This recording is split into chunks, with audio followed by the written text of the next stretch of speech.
Justice real quick. What is up? Everybody in the comments, what is cracking? Sure, boy MJ up in the building. Let me get adjusted. Let me get started. I always get so pumped up on the intros of my podcast. I don't know why. I'm probably the most hyped up guy for my intros for my podcast, Hella Facts, but I get super pumped up because I'm excited, man. I'm super stoked for tonight. Got a good homie of mine I say a lot of these people are my good homies, but this guy, me and this dude go back. So we have history. Shout out to Aussie Boyds for one thing for the mask. Swool sent me 3 of these and I rock them all the time. So shout out to Aussie. Shout out to everybody who's tuning in. How's everybody doing? What's going on? Who's in the comments right now? What's cracking? Oh, O'Malley's in the building. My boy O'Malley and Morse in the building. Before we get started, while I'm opening up this bottle, guys, please, if you support this channel in any way, do me a huge favor. Subscribe to it, man. Give it a like, give it a comment. Head over to the Unfiltered Reptiles page, channel, I'm sorry. Link in the description below, but head over to the Unfiltered Reptiles podcast that we got going on too. Really, really cool stuff. Really good guests that we got going on. We just, me, Steven, and Desiree come together and we try to plan who we want to bring on. And we were able to bring on some serious guests in the next, I don't know. We're probably good for the next year. So it's not going to stop on that end. I got things taken care of on the trap session, so don't worry about that. Let me pour my drink. I know my guy on the other line over here has his drink ready to go too, so I'm gonna get things started and whatnot, man. I got some sick ass merch before we go. Yep, cheers. Yep, cheers. Before we get started and into the guests we're bringing on, I want to give a quick shout out to the people who sent me some shit, man. Marshall Mendez sent me these really, really sick ass stickers. So Marshall Mendez was a guy I had on last week. Red Mountain Herps. This dude fucking works anything from ball pythons to chondros to emeralds, Amazon tree boas. Really, really impressive top of the line shit that Marshall's working with. Sent me a shirt too. Super sick ass shirt, good quality. Shout out to Marshall Mendez for that, man. You're the shit, Marshall. Be wearing this stuff with pride. And then my boy Ozzy, Ozzy sent me the mask. Ozzy sent me these shirts are classic. We've seen these shirts fucking all over the place. Big time. These are really OG shirts. These I swear, these are shirts I would fucking probably frame. Because it means this much to me. So thanks, Ozzy. Hella huge from Aussie Boyds. Appreciate the support. Dude, all right. The one thing I'm super excited to show you guys that I just got in today. Shout out from John from Sim Containers, dude. So check these out, okay? So I got these in from John over at Sim Containers. I'll put his information description below. But he has these egg boxes that work they work like charms, man. They're awesome, especially for eggs that need a lot of humidity, but obviously can't get wet, right? So these work super crucial for that. I have currently 12 chondro eggs in one of these that are doing really good, fingers crossed. And then I have another female who's looking gravid, so might need to use one of these as well. And I'm telling you, man, these are the way to go. Andrew Acevedo put me on game with these and linked me up with John. We had John at the Unfiltered Reptiles podcast a couple weeks ago. Dude's fucking sick. So make sure you look into those, man. Sim Containers, super sick. And last but not least, man, I'm getting these stickers in too. Shout out to the Windy City Chondros. Fuck with the Windy City Chondros, man. Chicago in the building. So Windy City Chondros. Up at the building, man. Check him out. Put his information description below.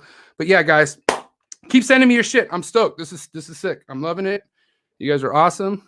Here to have fun with you guys. And yeah. So tonight's guest, right? My guy, man. Fucking this dude is making such a huge impact right now on social media platforms. Well, Instagram. That's, for the most part, we're all here for Instagram, right? Yeah, there's a little Facebook, but we're all here for Instagram, right? My guy, man, he has just jumped he started around the same time as I did, right? But he started making some player moves and his following just went up. His YouTube subscribers just went up. Very interesting fucking tactics that my guy's been doing here. And I'm really, really looking forward to speaking with them. Without further ado, this is my guy, Jason Hill. What's up, man? How are you? Hey, cheers to that. Doggy. I was gonna wait for you, but I like to take the first sips with the listeners and stuff like that. Yeah, and no worries, man. Finish off with you, Jason fucking Hill, my boy, my guy, JH, my guy, man. What is up, Jason? What's up, dude? No, glad to be here, man. I'm excited and happy you hit me up and asked me to be on here, and I'm ready to go, man. This is super cool. Fucking my guy, dude. I know you. We talk. You know, me and Jason talk pretty frequently and stuff. You know, his family's doing good over there. His wife's doing the most right now with his kids. You know, with all the Corona stuff. We were talking a little bit about it now, but everything's good with the family, Jay. Right? Everything's good. You're pumping out fucking content still. Yeah, no. Yeah. If anything, I'm doing like 2 videos a week now instead of just 1, which is kind of crazy. The funny thing is I even hit people up not too long ago and was like, hey, give me some ideas for a second video. And then next thing you know, for some reason, the content just starts pouring out of the house. It starts pouring out of the projects. And then I didn't even have to use the stuff I was asking people for. And I'm just like putting more stuff out with different animals and everything. So it's happening, man. It's happening. It's literally like the snowball. You just need to start rolling, right? It's like, you know, you can't, it's the little by little, and consistency is power, man. And I've since, because remember, you started YouTube a while back, was kind of a bust. You stopped it, right? And then you weren't really putting out videos. And then you reinvented the YouTube channel and came back full force, but then you didn't let off. Like, it wasn't like, I mean, that was when shit was consistent. And then you were going to shows. Like, you did it. It's like you almost came back the right way. You know what I mean? Yeah. Is that did you do a lot of homework or thinking on that? Like, did you think like, okay, fuck, what wasn't working for me originally when I was putting out videos, and what can I do now? Yeah, I would say before I didn't know what YouTube was about. I didn't know anything about YouTube. I didn't know how any of it worked. And the only thing I could do for myself was just maybe put out a video the way I seen other people put out videos. And that's where those random videos you're talking about in the beginning came from. I did a couple unboxing videos. I did like a weird rat rack video, and it basically didn't do anything. But no, what happened is when August Pomona show came around, and I talked to Melinda, talked to my wife, and I go, you know what? I think I want to do this thing. I want to get a camera. I want to go full force. I want to do everything the right way. And I made a commitment to myself where I was going to basically try to pump out content once a week. And that was back in August. And now I'm on like my 43rd video or something like that since August. And I haven't let up, and I don't plan on letting up. And the growth shows for it, you know? No, yeah, you broke through the mold, bro. Like, that's I feel like it's kind of like the thing people need to do. Like, there's a time period where you don't see much progress, like when you start a YouTube channel, like, right? Like, especially in the beginning, it seems like it's hard to get a fucking, like, you'll get a good group of subs, and then like any sub after that wave, it's like you're killing for it almost, right? But that's when you just continue to put shit out, like you don't stop, right? Yeah, no, 100%. Because I mean, I could put out a video tomorrow, and I'm watching the numbers, and by the end of the first day, it has like 400 views or 200 views, whatever number. And then I could put a video out the next week or whatever, and then it's got 800 or 900 views for whatever reason, you know. And there is some tactics behind, you know, making a good video and good keywords and titles and thumbnails and stuff. But the point I'm trying to make is that no matter whether I get good views or poor views or whatever, it's not going to stop me from making the next video. It's just going to keep coming and keep coming. And I'm still going to show you my gecko eggs, and I'm still going to show you my snakes, and nothing's going to change, you know? Yeah, so, man, your geckos, dude. Fucking, that's another new thing in your life that you added into the game, and it's fitting you very well. So ball python guy, JH for sure. That's how we met, ball pythons. And then we both, you know, real quick, I don't want to get off topic here, but fuck, Joe, you know, I'll tell you right now, a big part of the reason why I got so into fucking imports, but like scrubs and shit, was because of you. You put me on game with JH, or excuse me, not JS. Joe talk. Remember that? Dude, yeah, man, I never forget that. Like, I talked to you, I had people I met after I met Joe, and I was like, okay, cool, we know Joe together. But you were the one that first put me on game ever. And you're like, this guy doesn't have an Instagram. And I was like, well, what's his Facebook? And you showed me his Facebook. And right then and there, I got Viper Boas. I remember I got my first group of Viper Boas from him. Yeah, man, I remember that whole time frame, because I think I was actually talking to Stephen Cush a whole lot about all that stuff. And if you remember, like I had a scrub, I had the white lips, and I had a bunch of weird exotic stuff that I was getting from Dan and DM Exotics and that stuff. And then that's when we had that whole conversation about Joe Swatolski and whatnot. And your exotic game just kind of blew up after that. Out of control, yeah. I didn't do things I guess there's really no, I mean, there is a right and a wrong way, but like when you're learning, you just got to fucking learn. And it was too easy to get the shit I was getting in. It was nuts. Like at first I was like, it was so hard to find a certain snake I wanted. Then all of a sudden Joe Swatolski came into my life. He dropped a list of everything I was ever looking for. And then, and then he's like fucking set, like, it was just really intense. It was really awesome. But it also came with a lot of fucking trial and errors. Working with imports is not something as easy as a captive bred animal, or for sure not as easy as a ball python, because a lot of shit could just, I don't know. It's tough. It sucks.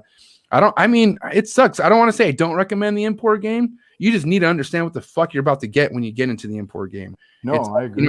And that even lands on customer service. Not that any of my import homies don't have good customer service, but you're fucking dealing with imports. So if you're buying an animal that came from Indonesia, you know what I mean? And you want that animal, then it's traveling even twice. You know what I mean? Yeah, so if you don't know how to hydrate it immediately, offer it a meal, and get things dialed in for it quickly, then if things don't start happening for that animal right away, then you're looking at problems down the road. And then people tend to go to the breeder or the person who sold it and gets mad at them. And that's what I see a lot on fucking Facebook. A lot of blaming the breeders, blaming the person who sent it and all this other shit. And at the end of the day, dude, it's an animal. You got to know what you're dealing with. You know what I mean? Yeah. I agree, man. I agree 100%. The thing with ball pythons is they're on autopilot. You buy a captive born and bred ball python, it's been captive born and bred like 10, 20 times. You know what I mean? You buy like a blood in it probably. Yeah. And then the imports are totally different. You're talking about parasites. You're talking about an animal that's adjusting from being in the wild to now in captivity. There's so many more things to throw into the mix, and shit happens, man. I've seen it myself. I mean, I have my own horror stories with animals that I've purchased that are imported. I have my own success stories from animals that I believe were imported, and so on and so on. But I don't know, man. That's a whole nother game. That's a whole nother thing to deal with when you start bringing in animals like that. Yeah, I didn't mean to. It's crazy because it's not like we're both crazy. I mean, you personally are not known as somebody who just gets a bunch of imports in. You know what I mean? You dabbled in it maybe, like you said, once or twice, but you're pretty established with your ball pythons and your geckos and shit. Just it's to each their own, right? It's kind of like, you know what I mean? I remember Dan was the first one who was like, like he kind of glorified how he likes getting in imports because he liked working with them, like meaning he liked difficult animals to get dialed in, basically. Yeah. No, so that 100%. Was kind of like his gig, and that's and Dan's awesome, man. Shout out to Dan Morey at fucking DM Exotics. Just man, two dangerous guys to know because your money could go quick. Oh yeah, absolutely. Well, it happened to me. I had viper boas, white lips. I had a Marucan scrub, and I've had other green tree pythons, and all that stuff is just me going down that whole exotic rabbit hole. You know what I mean? And then I kind of had to take a step back and say, wait a second. And then my viper boas went over here, my white lips went over here, and I've already got a lot on my plate at home. And I don't get me wrong, I thrive in the suck, the busy, the when things are chaotic, that's when I do my best. That's when I kick in the overdrive and I'm doing one thing and I'm doing this and I'm doing that. But I still, for myself, had to step back a minute and say, okay, I don't think white lips are for me. I don't think viper boas are for me. I'm going to tone down my collection and zone in on ball pythons and carpet pythons. I still have a lot of Morelia in my collection, whether it's carpets, breadlie, green tree pythons.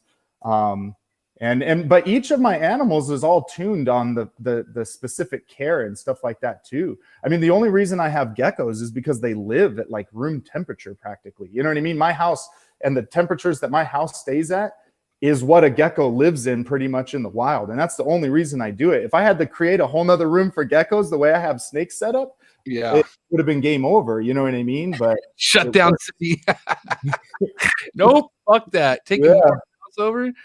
No, I hear you, dude. And that's what's crazy, bro. Honestly, though, like if you are somebody who in majority just wants to keep animals, for the most part, this isn't for everything, right? But I'm starting to realize that you could keep fucking almost any python in ambient heating and it's going to do fine. You don't, it's true. You don't need a 90, 89 hot spot. I think that's how motherfuckers kill their animals and shit. Don't get me started on this type of talk, man. No, I'm saying, you know, because like, look, I mean, this is I can't be biased because look, we live in Southern California. We have great weather down here, right? Mm-hmm. But there's motherfuckers who need the heat tape. I need a heat source.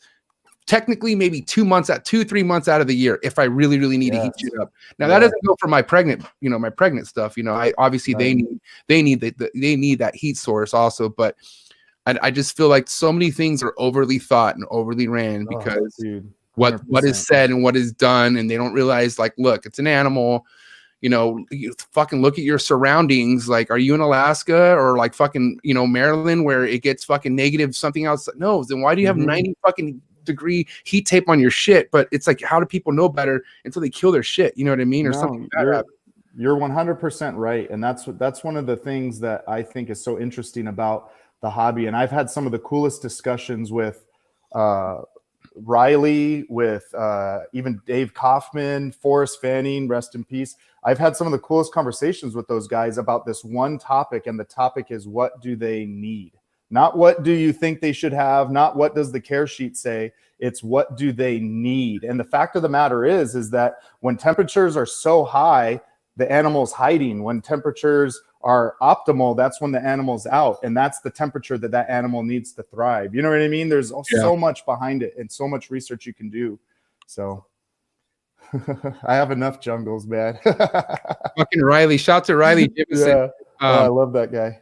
I just got one of his teas in, but I'm not gonna display that until the next show. But I appreciate you, Riley. Riley Jimison's I don't know. I think he kind of came from your fucking wheel of the end. I think you showed me something from Riley, and then I ended up. I mean, you put me on to a lot of people. I'm not gonna lie, dude. You really did, because that's cool, man. I remember all I really had in my circle that time, you know, was obviously Miguel, and then, you know, I talked to Chris Sursery, and there was a couple others, but they were just ball python people. And then you were somebody I could actually talk to, like about chondros and like other stuff, you know. And then, and that's why I thought that was neat. With your ball pythons, right? You know, let's kind of. I always talk about the history with people and their ball pythons. So let's take care of that right now. Let's talk about your first fucking snake. When did you get it? How did it come across your life? How do you feel? All that other stuff. You know what my first snake was, man? A milk snake. No, it was my big female Aru, man. The green tree python was my first snake. That's what I got. Ever in your life? I swear, man. So here, get this. I'll tell you the whole story, okay? So for some weird reason, I spent a ton of money on tarantulas. I had like 20 different species of tarantulas. I had blue ones. I had all the different species. Don't get this guy started on. My dad's right here. He's fucking obsessed with tarantulas, yo. Oh, dude, tarantulas are sick. They're awesome. I love them. Off right now. He's gonna want to chime in on this. Jesus. All right, go ahead. I loved them, but so basically, after keeping them for a year, I don't know why I got this itch. All my life, I always wanted the green snakes. That's something about an emerald tree boa or a green tree python perched up on the branch and doing that thing where they drape over the branch. That's been like my dream ever since I was a little kid, and basically like reading about them in the zoo books. Remember zoo books? You're like my age, man. Do you remember Ranger Rick and zoo books and stuff? The only shit I would ever read in a library as a kid, where I would go to the magazines, and what did you see? An animal book, and it was it was zoo magazine. Yes. So I would go through those and see all the animals, and something about the green tree snakes always stood out to me. So one day I just basically told myself I was going to have that snake. And I remember looking a couple years ago. Well, now it would have been more like 15 years ago, but they were just way too expensive, and the care wasn't there, and the cages they wanted you to buy were just super expensive too and stuff. But basically, long story short, I said, hey, I don't want these tarantulas anymore. And I went to this pet shop out here, and I said, hey, can you hook me up with a green tree python? Can you get one? He said, yeah, I got a guy. I can get you one. I'll do this. I go, well, here, take my 20 freaking tarantulas. I kept one of them. Take my 19 tarantulas or whatever it was. And I know the price on them. I know the worth. So hook me up with the works, man. And he was like, all right, you know what? I got you. I can sell these tarantulas way easier than I'll sell one green tree python, and he hooked it up. And the crazy thing is that's such a bad situation. You do not go to a pet store and buy a green tree python like that. That's horrible. Don't ever do that. Don't do what I did. Pretty much set you up for failure almost. Oh my God. But she's awesome. She's healthy. She's living this crazy, awesome life. And hopefully she breeds for me this year because she's just doing the damn thing. But it was the green tree python that got me into the ball pythons, because then once I stepped into the reptile game, I started seeing all the ball pythons morph, and all the ball python morphs, and it was just a snowball downhill since after that. I saw a highway, I saw a dreamsicle, and I saw an urban cambo, the sandblast combo. And I go, holy crap, if I can get these snakes and you can make these colors and you breed an A with a B and it makes a C or whatever the hell you want to call it, and then you can actually sell them and make some money off of it while keeping these awesome animals. And then, dude, here I am, man, like 60 snakes later, carpet pythons, ball pythons, green tree pythons. You know what breeding ball pythons remind me of? What's up? I could be just a hella high talking like this, but ball python really reminds me of somebody who works out and is on steroids, right? And they're good at working out. They're like, but you know how you hit a capacity at some point and you're so ripped you can't get more ripped. That's not like that with ball python. You could just keep getting more ripped, and there's no satisfaction. You're never at a place where you're like, yep, I'm good now. No, dude, because there's always somebody like fucking JKR or Ozzy or Miguel or fucking somebody just pulling some shit out, and you're like, fuck, back to the drawing board. You know what I mean? And that's honestly, I'm good, dude. I threw my talent, man. I mean, look, I love my ball pythons. I got my little, unique group. What I keep, I might add something here and there. Doesn't, but it's not a priority. It's just, I can't keep up, dude. I can't. And shout out to all my motherfuckers like you. There's people out there that are just like, they're in it. And I'm just, my heart, I much rather look into what localities I could bring into the mix with my chondros. I'd rather put my brain energy, because I'm somebody who wants to try. I want to try to be the best at what I can do, but I want to be top at it. I'll never be top at a ball python. I'm sorry, bro. I don't give a fuck how long. It could be 20 years. I'll never be known as a top 5 ball python breeder in my entire life. It's not. And you'll just be chasing that curve the whole time. There's always going to be something to go over, Some people aren't in this to be the best. They just want to, and look, people who are doing this for fun and they're content. Good for you, man. I'm so competitive with myself. I'm just like, I want to win. You know what I mean? Yeah. And it's like, just fucking, I don't know, man. That's why I give my props to fucking people like Ozzy and JKR, fucking Will at art, Royal Constrictors or RCR and I don't know. I'm sorry, Will, if I fucked up your name. I'm pretty high. But that's the thing, though, is you gotta. Every single one of those guys zones in on something special, and that's what you got to kind of do. So if it's chondros for you or something else, that's the key to it. You know what I mean? Yeah. So you can't chase somebody else's zone, somebody else's vision and dream. You got to come up with your own and then go after that. So I just think the zone I found was a co-dominant gene that I'm very happy with. It's not going to cost me an arm and a leg to work with. I'm happy with it. You know what I mean? I love my GHI. Yeah. I'm trying to put super GHIs in everything. So, dude, I love the dark snakes like that. That was my thing. I think the dark snakes are so sick. And then Melinda goes, well, I like the really light snakes. I like the ones that are really light. And then I took my GHIs to a show, and I took my bananas to a show, and the bananas sold out, and nobody wanted my GHIs, man. Haters. Freaking haters, dude. Bananas will always do good though, man. Bananas are a good snake. So are blue-eyed Lucy's and stuff like that. And that's another cool thing is like, no matter where the ball python game goes, you still have your fucking your pioneer morphs, like the ones that like been here from the beginning, and they're really not going anywhere because you could use them in any combo. Like banana's good in fucking any recessive combo. You know what I mean? Right. There is not to discourage it. I'm sorry if I sound like I'm trying to discourage anyone who's doing ball pythons. Look, there's a lot. There could be things that I just don't know. I'm sorry. But there's, what I mean?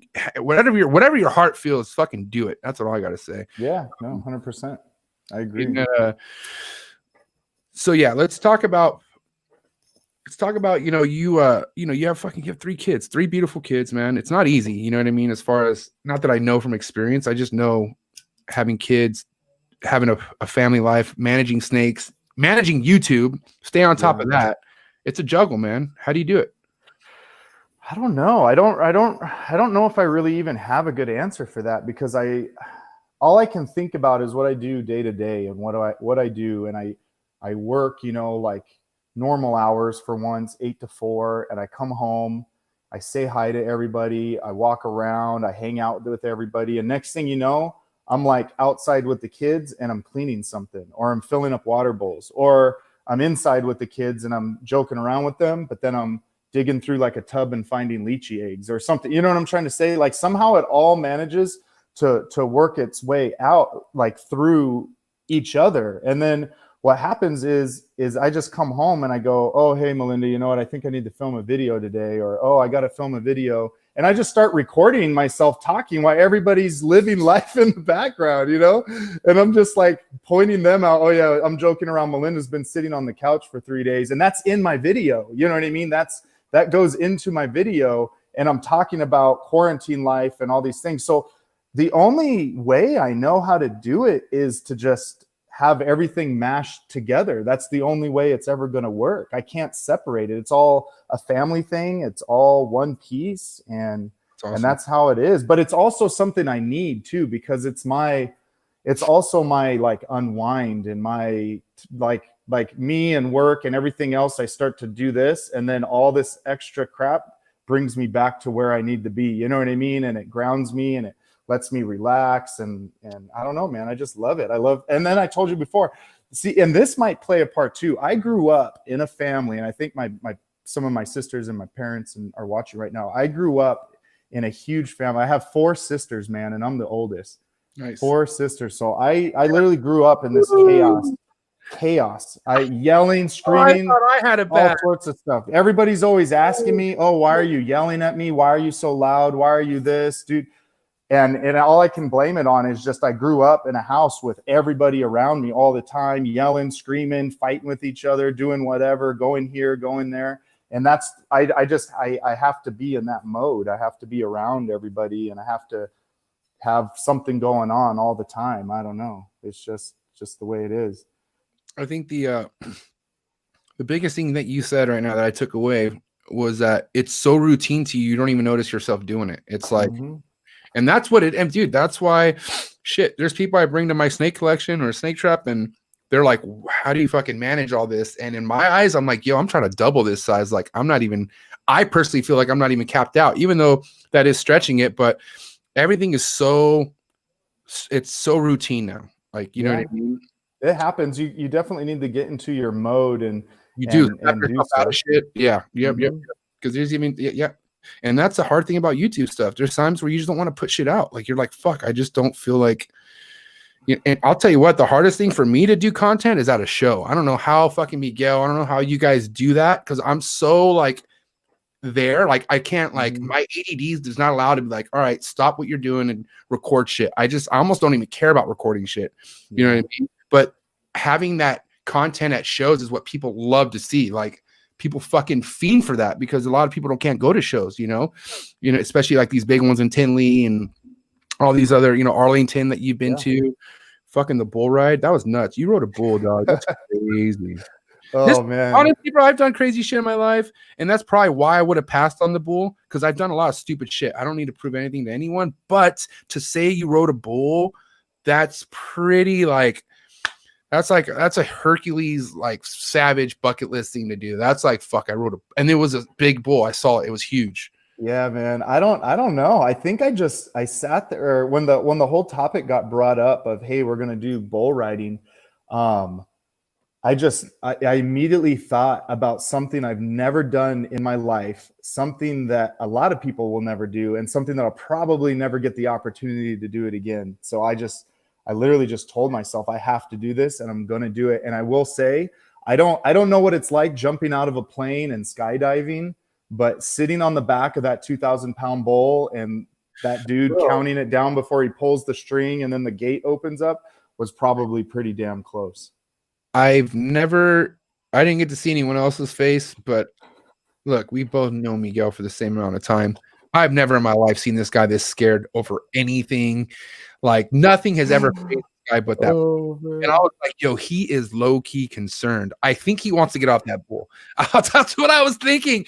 And then and then he teased everybody on like what was gonna come out with it. And then I saw clips of him hitting the ground like a sack of potatoes, and he landed straight on his whole side, and I was like, oh man.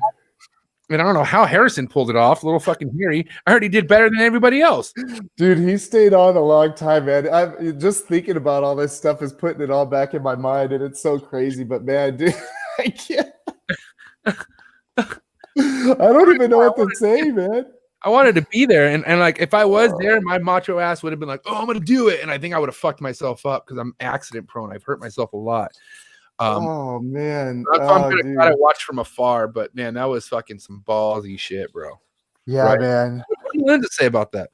I think she was sweating more than I was, to be honest, because she was worried I was really going to get hurt. She thought that I was going to get bucked off and crack something open or hurt myself a lot. And I think she was actually sweating more than I was. I felt a little bit in control. Like I felt like maybe, okay, I could just hold on or try to do something. But she was just like completely out of control, literally just sitting there watching the end of whatever, my life, my trip, the end of my leg. I don't even know. You know what I mean? Like, thinking about the first date you guys went on. She's like, yeah, exactly. It was so cute. Dude, and get this. While we were watching, so we were watching the bull riders ride the bulls for like a good while before it happened. And let me tell you what, when you watch a bull riding show and you watch the guy get drug after he falls down, you watch the guy get stepped on, you watch the dude who falls off and scorpions his legs, it all happened right there, that hour, right in front of us. Like that's not just a show. Like it happened in front of us. And the whole time we're like, are we still doing this? Are we still going to ride this? As a guy like scorpions his legs over and another guy gets trampled on in the chest. And thank God he was wearing that chest protector because it would have jacked him up or something, you know? It literally all happened right there. A dude got drugged because his hand got stuck in the rope. Fucking crazy, man. Now, these other dudes that you saw riding, are they experienced? Like these are dudes there. And so I think they're probably getting fucked up because they're not trying to let go, right? I'm assuming. Maybe. I don't know, dude. It was it's basically a bull riding training facility. You go there, you pay $20 for unlimited rides, and you say, I want to ride freaking that one. And then you wait for it to come around, and then you hop on and you go, man. You just sign a little paper. That's it. Yeah, dude. Paper saying, hey, you can't fucking sue us if your fucking neck breaks off this hoof. Pretty much, but I will tell you this: the support we had from, so you have a bunch of California guys, well, a couple California guys, a New York guy, Harry, and then you have a couple Canadians, and they're all in this Texas rodeo saying we want to ride bulls. So you could probably imagine what was going through those guys' heads, the real cowboys in this situation. But they were so supportive. They were cool, man. They were like giving us tips and telling us what's up and patting us on the back and like, dude, you did a good job and all this stuff. So it was really cool to see that kind of support come from Texas. To all the Texas people out there, that's awesome stuff. I'm surprised, man. I thought cowboys who've been doing this shit, if I've been doing this shit and I see some guys coming, hey, what up? You want to ride a fucking bull? I'll be like, you fucking idiots. Like, I'd be like, yeah, go hurt yourself. But at least they were really cool and trying to be like, you know, that just shows I'm a dick. But it's like, at least they're like telling you tips and shit. Like, yo, this is what you need to do. Like, oh yeah, 100%. Yeah. Mm-hmm. They gave us a little rundown and a little lesson. They didn't even have to. They could have just said, oh, you paid your money. All right, you want to ride this one? Dude, they were like, hey, who's got a helmet this guy can wear? Hey, who's got gloves for him? Hey, who's got a chest protector? And like all these guys are like, okay, he could use mine. And oh, here, let me take this off. Here, you can. Dude, I'm telling you. They didn't even have gear. You have to bring your own gear. Yeah, dude. So will they let you ride that shit with no helmet, no nothing if you want? I mean, they would, but it's a death wish, man. It's an absolute death wish. If that bull kicks up and hits you in the chest with one of its hooves or something, dude, you're done, man. How do they do in 8 seconds? Like back in those days, fucking like the real cowboys, like they rode that shit with no gear, like just straight cowboy hats and boots. Dude, freaking urban cowboy, man, riding that bull, man. It's crazy. It's pretty nuts. But shout out to the bull riders out there. That was pretty nuts of you, Jay. I'm not gonna lie. That's pretty impressive, I guess. I don't know. I'm glad I did it, man. It was awesome, dude. Yeah, I can say that. Not a lot of people can say they've ridden a freaking bull, like legit, you know. So. Shout out to Lou Balls. I'm on your end right there, the heart. All right, Jay. So let's kind of talk about, you go, like, I think we met at a Pomona once. One of the first times we ever met, obviously, was at a Pomona, right? Yeah. When did you, like, was it most recently you started going to Arlington and stuff like that? Like, was that kind of new to your world and stuff, going to different shows other than California? Yeah. So basically, when some of the other shows started popping up, Arlington was coming up, Tinley would have been coming up, and stuff like that. And then even right around that time when we started doing a whole lot of vlogging, I basically told myself that I also wanted to start traveling and going to shows and stuff like that. So I don't know, like Melinda and I just basically use it as a reason to travel and go meet people, have fun, vlog about it, make YouTube videos, do that, and then take a little mini vacation at the same time. So we've only done it once now. We did that trip to Arlington, and then COVID kind of shut everything else down, because I think we would have gone to Tinley, and then I don't even know what else would have been after that. But yeah, we definitely plan on doing some of the bigger shows and traveling and doing that, because I mean, who cares? It's just money, man. Buy the plane ticket and go. It's fun. It's worth it. Even 100%. though my Tinley trip got thrown to shreds and Miguel saved it, but it was still kind of like, it was just worth it. It was just worth going and fucking. Oh yeah, you guys had a great time. You guys all went to BHB and stuff like that. That's really cool, man. Dude, it was nuts. It was really cool because, Brian is fucking, I mean, I don't have to tell you who Brian is, but Brian, to actually see all his hard work in person and to see like everything he's been shooting for, you know what I mean? With all the fucking bullshit that he's gone through in the last, I don't know how many years. And it just really like I would love any shit talker, any legitimate Brian Barczyk hater out there. I would love for them to go to fucking the Reptarium and try to pick at fucking anything, dude. Mm-hmm. It's fucking nuts. This guy has, I don't know how many different types of species all together, everything dialed in differently for its own set thing that they need. It's fucking killer, bro. Like, I've been to other spots. I'm not going to name the spots. Haven't been that impressed, okay? Seen some horrific shit at these other so-called, like, reptizoos or whatever the fuck. But Brian's was, if you want to talk about professional scale and, like, all around the fucking, like, I'm talking about, like, whatever sickest and shit, whatever's new and great that you could put inside a store, like, this guy, it's nuts. You got to go check. You got to go check it out, bro. You have to. No, I absolutely want to. Thank you. Hi, Melinda. Guys said hi. She's gonna come back when she brings the drink, and Okay. she's gonna say hi real quick. No, Brian, I don't think there's another. I mean, I can't say there's not another person, because then I feel like I'm discrediting a lot of other people. But to put an amount on the commitment, the passion, the drive, the everything behind what Brian does, to me is just pure, like, I don't even know. I feel like I would walk into that Reptarium and then I would just be amazed at the quality and the cleanliness and how great these animals look and how awesome they live and how they're thriving and how they you know what I'm trying to say? You wouldn't see stuck sheds and nasty this and nasty that. Dude. It would just be awesome, amazing animals. And I don't even have to go there to know that, to see that. I just know from him, from his videos, from everything about him, that's just what he bleeds. You know what I mean? That's just how he is. But when you go, I'm telling you, it's a fucking treat, because it's like, holy shit, salt and pepper. When you see salt and pepper and fucking I held salt. I got to hold salt. I was on no sleep. Probably bad idea, but I got to hold salt. It was fucking amazing, dude. That's awesome. Another thing before we stop giving Brian major reaches around and whatnot, I want to also say, though, the craziest thing that I saw Brian in person was him fucking literally attending everybody. Like, he was helping everybody, bro. Like, and you didn't have to be a somebody for Brian to talk to you. He was going to everybody, greeting everyone, spending like 5-10 minutes with like a group of 2-3 people, and then like going to the next one. And like, this is very impressive. Like, you can't teach that kind of passion. I gave it to him so much, because to do what he does, you can't. It's not only that you love reptiles, but you have to love humans too to be doing what you're doing. Like, he really fucking loves people. And it's crazy, because how could so many people hate somebody who loves other people? You don't find anybody who loves other people. I'm having a hard time loving other people. It's getting easier with this podcast, I'll tell you that right now. Yeah, I love all you guys. You guys are all great. Love my man JH. Cheers again to my man JH. Yeah, here Melinda's. Oh, sorry. God damn it, Melinda. Here, come. Hi, let me say hi to the wife. There we go. Is she gonna? Hi, Melinda. Hi. Cheers to you. Cheers. I can't Cheers. hear. Oh yeah, she can't hear right now. I forgot. He's saying cheers. Cheers.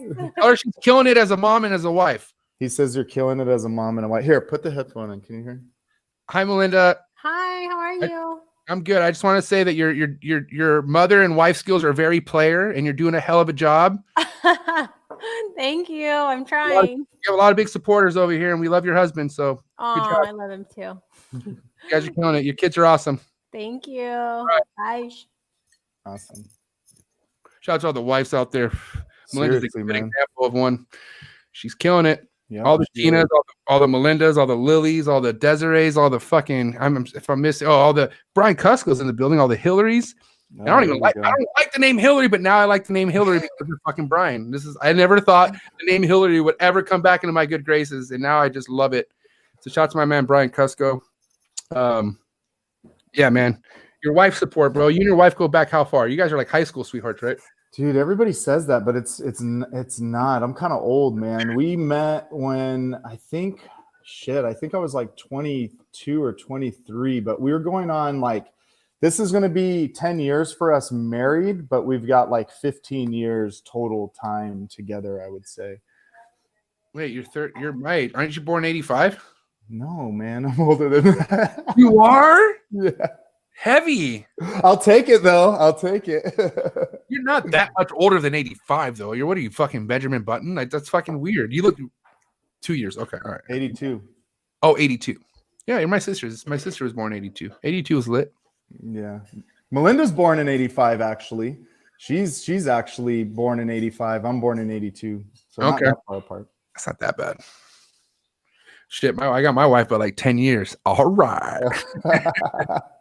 There you go, man. She gets mad because every year I go like this. I'm like, yo, you're coming up. You're kind of getting a little too old. I'm just kidding. I love you, babe. You're not. Just killing it. I'm happy to have a hot wife. Yeah. Spousal support is definitely something huge. I talk about that in all my fucking episodes, dude, because without that, how are you going to accomplish this? No, it's true, man. I agree. You got to have a good backbone to everything you do. You know what I mean? And literally the backbone to my house, to my family, to everything is her. She's the one holding everything together, man. So without her, everything would just fall apart. And I don't even know where I would be, to be honest. Who knows? Amen. I have fucking no clue. I mean, I think my wife all the time. I look around because I didn't have any of this shit before she came into my life. And all of a sudden when she came into my life, everything I ever dreamt about started coming true. So what are you going to do? Not marry somebody like that? Yeah. Hello. There's so many people who are like, oh, fuck marriage. I'm like, well, you're just not going through enough bullshit to fucking get to the right one. You need to shut the fuck up. And yeah, you gotta make good decisions too, man.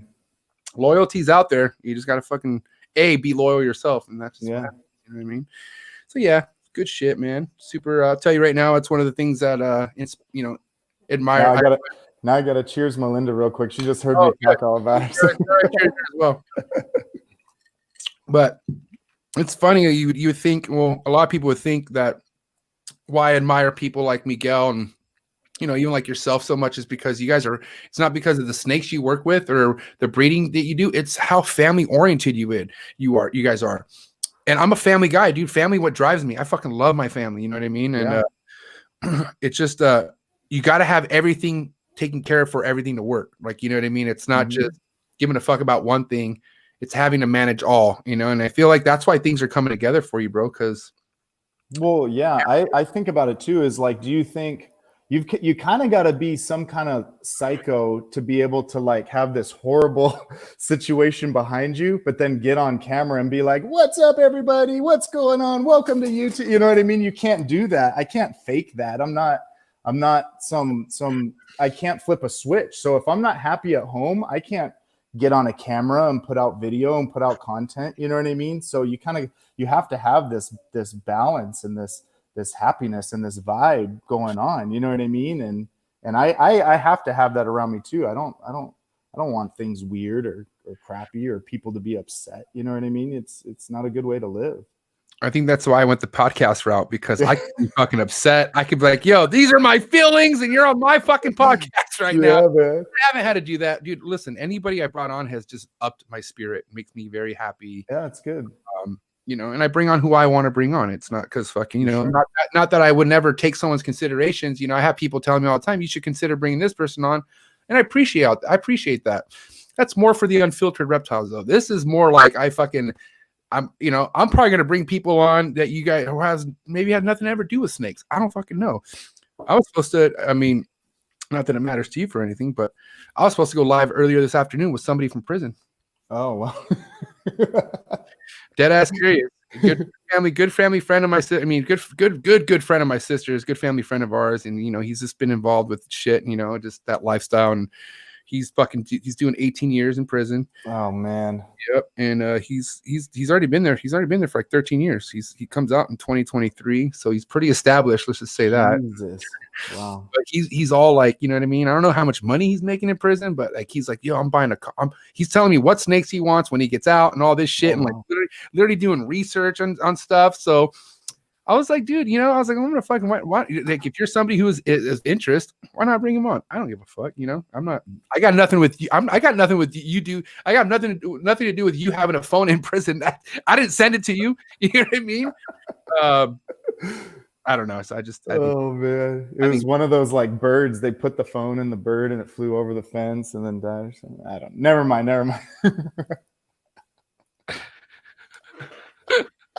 Bird? Did you say bird? I don't know what to put it in. I don't know. You're all breeding the birds in your backyard. You got a cage full of pigeons. Oh shit! I've heard some funny stories, man. Some of them involving animals. So, dude, what's crazy is like, you know, I've been talking to a lot of Florida peeps, like, you know, people I want to bring on who've been in the game for a while, and they have nothing but crazy stories about fucking animal smuggling and just like how much drugs and animals were involved. Like there were drugs being purchased for animals, other way around, and it's like, dude, animals was probably a bigger trade than cocaine and shit. Yeah. And right now it's not even better. It's worse, if anything. You know what I mean? And that's the only downfall about, you know, what we do, right? We keep animals, but because of the piece of shit people out there who are fucking killing endangered animals, importing illegal animals, they're making us people look bad. And obviously there's motherfuckers out there like PETA and shit, other groups that want to make sure they're trying to fight to make sure nobody has any pet reptiles, period. Yeah, no, it's true. It really is. Dream. That's fucking nuts. My dream, I'm not my dream, but my favorite fucking Christmas as my entire life, I was 6 years old and my dad walked downstairs with a ball python in his fucking tank. Wow. I'll take that shit to my grave, dude. Like, because my mom did not want that. She hated she hated snakes, and my dad went above it and fucking bought it anyways. Very player move, Dad. Just want to say, my mom was pissed, wasn't good, but yeah, I mean, like, think about how many kids have that kind of like interaction of a, you know, getting a pet like that, and it just changed their whole fucking life, changes everything. Yeah, man, for sure. No, I don't know what it was for me with animals. I think the first animal I ever had, coincidentally, because of all the tarantula talk earlier, was a tarantula. So like a friend of my grandmother had a tarantula and couldn't care for it anymore, so I got a tarantula. But then the animal after that, I think my first animal was an iguana, a green iguana, in like 1992 or 89 or who knows when it was when I got it. But the sad thing about it was the pet store at the time was like, hey, just feed this iguana like romaine lettuce or something like that. And the poor thing just had no nutrition and ended up dying. And it was this lesson learned. So then I was like, man, I really like that animal. I want another one. It's a cool lizard. So I got another one. But my mom, the funny thing is my mom used to, she used to take all the vegetables that they could eat, chop them up into a food processor. She would freeze them and then I'd thaw them out and give it. Dude, this iguana like grew from this food like it was buff, like it was on freaking steroids, man. And that iguana started jacking me up, dude. It was no longer like a nice little animal when it was fed right and healthy, dude. That thing was on one, man. I couldn't even keep it anymore. Those things crazy. Those things will fuck you up. Yeah, it would whip its tail and do all sorts of crazy shit, man. It was crazy. And even the tail whips will make you bleed. Oh, yeah. I got rid of that fucking psycho Nile monitor I had. Remember Louis, the Nile monitor I tried pulling off? Yeah, that didn't work. Mm-hmm. I was tired of getting fucking tail whipped and getting lacerations on my fucking forearms. And monitors are no joke, man. I really, really, really love monitors. I want one, but I would say the best decision I ever made, what's the opposite of reckless? The safest decision I've ever made was to not just go out and buy a monitor lizard, because I want one so bad and I think they're so cool, but that is just, I don't think I'm ready to step into that realm yet, because it's like buying a baby, a dog, and then a freaking thing that'll rip your hand to shreds all in the same package. You know what I mean? They need training. It's not meant for everybody, dude. It's a lot. There's a lot that goes into those guys. But if you really love it, you'll do it. And dude, that Nile monitor fucking put me in check for sure, because I had just made friends with Corey and Meyer, the toothless reptiles, right Mm-hmm. up there, like 20 minutes from me. And after we became friends, he was like, yeah, man. I was telling him how much I held this black dragon fucking onyx, right? And I was like, my heart was racing so fast.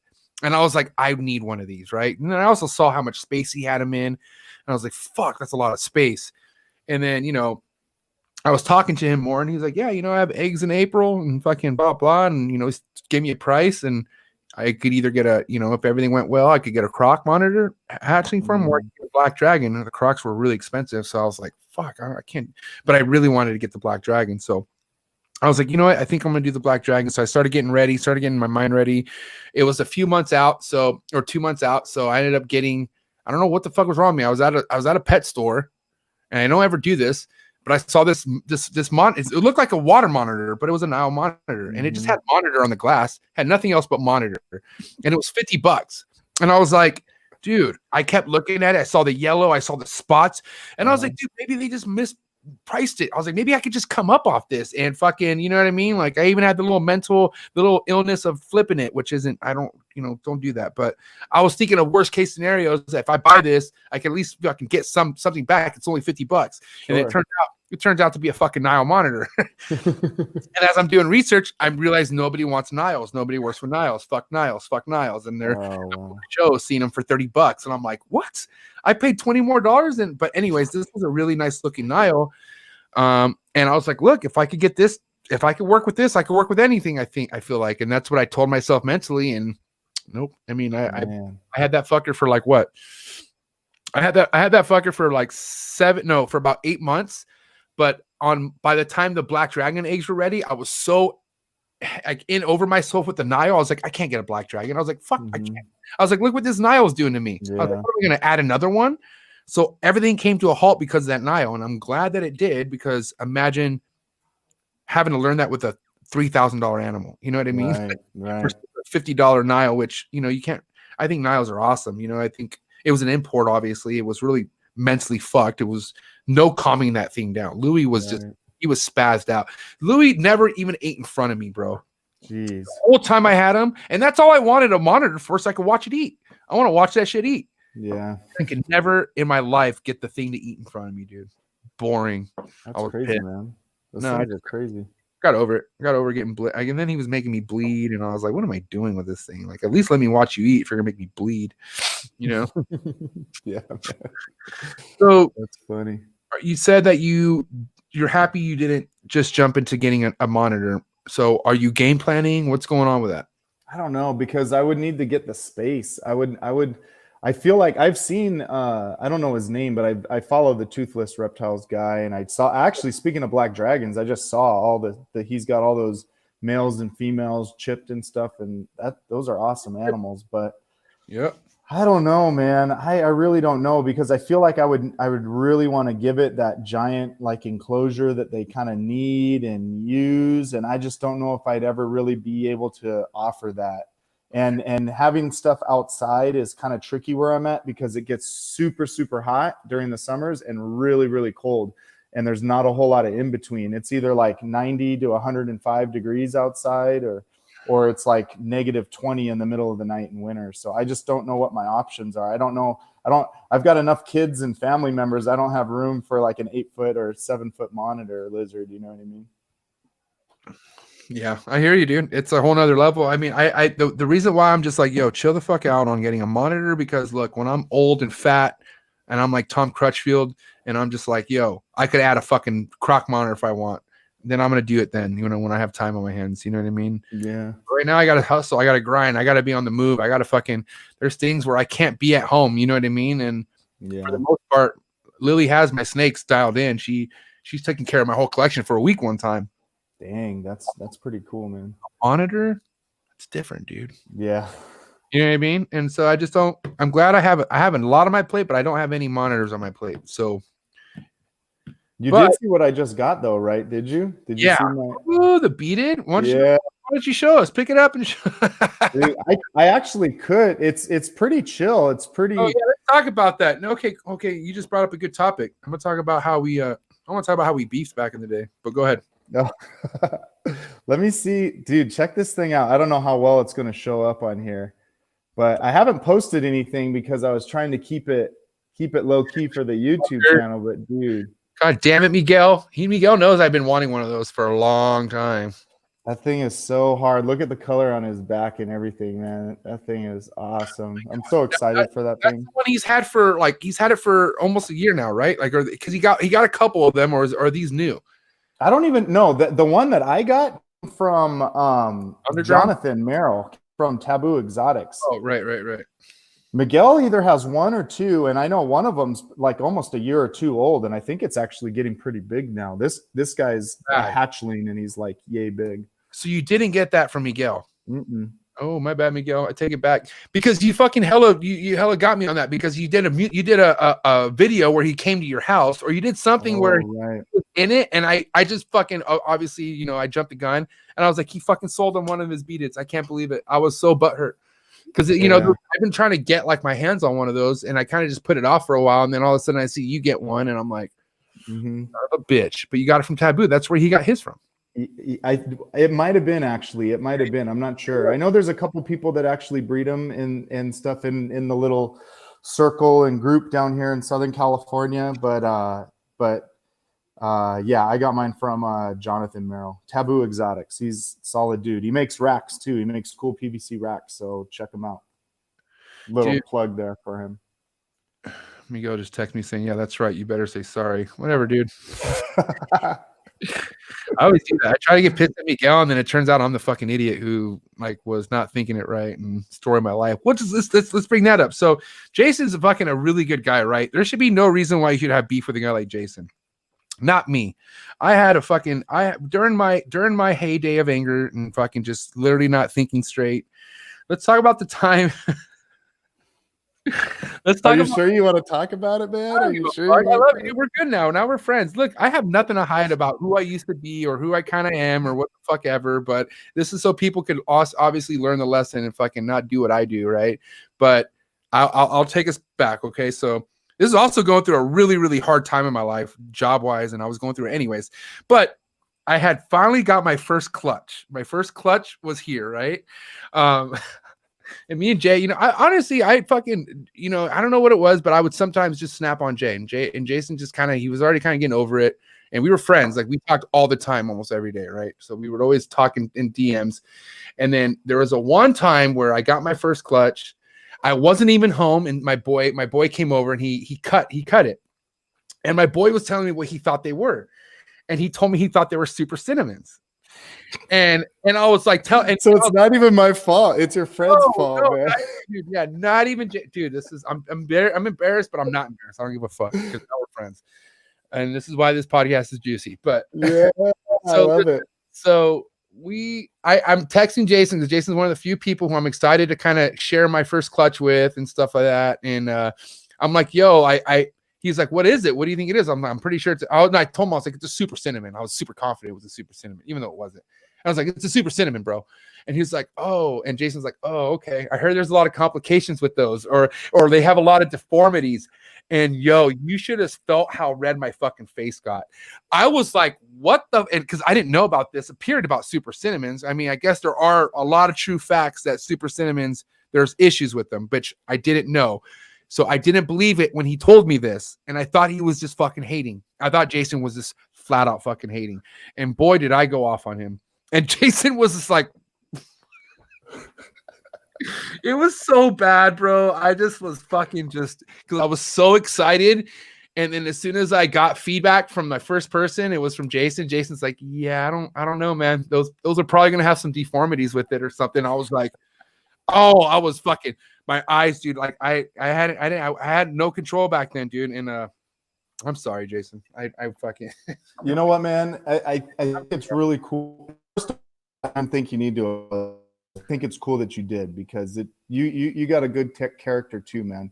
But I will say this: there's another person who's the reason we're friends again, and that's Miguel. That's freaking Miguel. And if it wasn't for him saying doing the old little school talk thing, he's ready to be friends again. Oh no, he's ready to be friends again. And then we both like became friends again.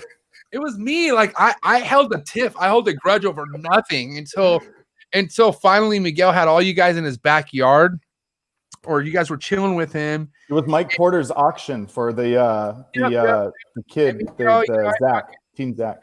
Miguel, I fucking pour my heart out to this guy. He knows about everything. I tell him about fucking who I hate, who I fucking want to kill, and all this shit. And I never really wanted to kill you, but I was really sensitive and butthurt. But then I couldn't own up after I realized A, they weren't super cinnamons, and B, that these are actual facts. That super cinnamons do get fucked up. You weren't wrong. Like you weren't trying to like you know what I mean? And I just, oh man, it was fucked up. But then I don't know why it took me so long to just own my shit and be like, yo, just fucking, who cares? Like, you know, Jason's a fucking cool guy. And then until sure enough, Miguel tagged me in a story with you there, and he knows like I don't fuck with you at all. And then he's like, dude, Miguel's like, come on, man, are you serious? Are you really mad at him? Like, come on. I was like, yeah, you're right. I was like, this is so dumb. And then I realized I was like, dude, why am I like, how am I gonna like? These are people like you're one of Miguel's homies in the circles. Like I'm not gonna be that guy who beats with people who are cool. You know what I mean? So that honestly, that was one of the things that made me realize like, yo, dude, you need to switch shit up. I don't know what's going on with you, but I don't know. I wasn't a fan of how it went down with me and you. And I'm glad we're cool now. I'm glad everything's fucking, we're good. And Miguel fucking got us, you know, got my head out of the fucking shithole. I don't know. Hell yeah, man. No, I'm glad we were able to figure that out and everything, dude. It was stupid to begin with, and it's all good. I know sometimes I can be the one that like is a little too direct, or I don't know if it's the text messaging. Sometimes it seems a little insensitive when you text message shit. So I don't know, but it's, dude, I literally don't. You say you hold a grudge, well, I literally don't hold a grudge, so I don't give a shit, and it's all good. That's the key. Honestly, you holding anything is a waste. That's fucking, yeah. And honestly, that's you learn from that. Like that's why I give this hobby everything, because I learned so much about myself and what's really not even necessary to deal with. And I'll tell you what, 92% of the shit I was really worried about was nothing even fucking worried. It was dumb, stupid, had nothing. Like, and that's what it comes down to is you realize a lot of shit that you're fucking really in your head about really doesn't matter. Yeah, man. It's stupid. But, it's funny. Somebody just asked, so what was the pairing, or what was yeah. All right. So tell them what it was. Okay, all right. Oh, that's hilarious. So it was a pastel cinnamon. No, it was a super pastel cinnamon fire yellow belly paired to a superfly. I don't even know. Good pairing. I don't think you got a single normal snake or anything remotely close to that out of the whole clutch. You got a bunch of badass combos. I don't want to piss off a lot of people who strike out there, but I don't think I've gotten a normal anything in my entire life since doing this. I mean, I think even the fucking blade 100% clown looked really, really good. I don't know what it is. I don't know, but I could tell you why I'm not getting rid of ball pythons, because they are really, really cool to fucking breed. They're awesome. I don't know. I just think I just started the right route, man. I tell people all the time, like, you know who you're buying snakes from, and fucking trust who you're buying snakes from. And if you're really certain that you're getting a good snake from the right breeder, it's going to pay off no matter what. And shout out to Chris Sursery, because he's been that guy for me. Obviously Miguel was fucking, you know, he's always been that guy for me, and a couple others, but I kept my little purchasing really, really short and sweet. And hasn't led me wrong, man. I mean, but there's so many reputable people out there now, man. Like it's even overwhelming on who I would want to buy a snake from. It really is, because think about how much heat's out there, dude. Fucking Will Morris has heat. Fucking you know, JKR, which I don't even want to, anything I would want from JKR, I can't even afford. So it's just nuts, dude. It's just the market is thick, you know, and I don't think it's oversaturated. I mean, yeah, there's a lot of morphs, but if you're producing cool shit and you're making cool shit, it's gonna sell no matter what. Yeah, no, I agree. I think for me, one of the biggest things is just that I enjoy making anything, whether it's super, super basic or super, super high end. You know what I mean? Like I have my whole little high end game, and then I've got like big pastel females that I'll pair like a banana or a Mojave to, and then trip out over a Pastavi and then sell it at a show. And then some first time snake owner is like, oh, this is the best pet I've ever had. I'm so glad. You know what I mean? Like it's just, the whole thing is super cool on every level. That's what I think is great about it too, you know? Ball pythons is America's favorite reptile, man. Yeah, dude. Everybody, I mean, everybody wants a ball python. It's such a go-to animal for a kid, you know, and for anybody who wants to keep a reptile and wants to keep things where they could get it dialed in and not have to worry about it. But what's funny is, man, you could do that with chondros, man. You could do that with emeralds. Like, you could really, like, you know, obviously it depends on how you, like, do you want the animal to be taken out every day? Well, then, okay, you might want to go with the ball python. But, like, if you just want an animal to thrive and you don't have to worry about putting so much into it, dude, a green tree is probably easier to take care of than a fucking ball python. I agree with you 100%. If you have temps right, you don't change anything. You don't have fucking live fucking plants and isopods going everywhere, which, you know, I'm not trying to hate on any bioactive people out there. Don't fucking tell me that that's the best solution for a chondro. It's not the best solution for a chondro. That's the best solution for what you want. And you could probably do well with one or two, maybe, but like you're still putting the risk out there. I don't know. I'm just no, I would preach to anybody that chondros are easier to take care of than ball pythons any day of the week. Any day of the week, I'll preach that. I mean, I can give some of the credit to, you know, like Terry Phillip and Justin Julander wrote an amazing book not too long ago, and reading that does give you a lot of education and stuff like that. But you can literally let a chondro live at 81 degrees ish and literally put it in a tub, and it'll live and thrive and eat and shed and drink water and do everything you need it to do. You know what I mean?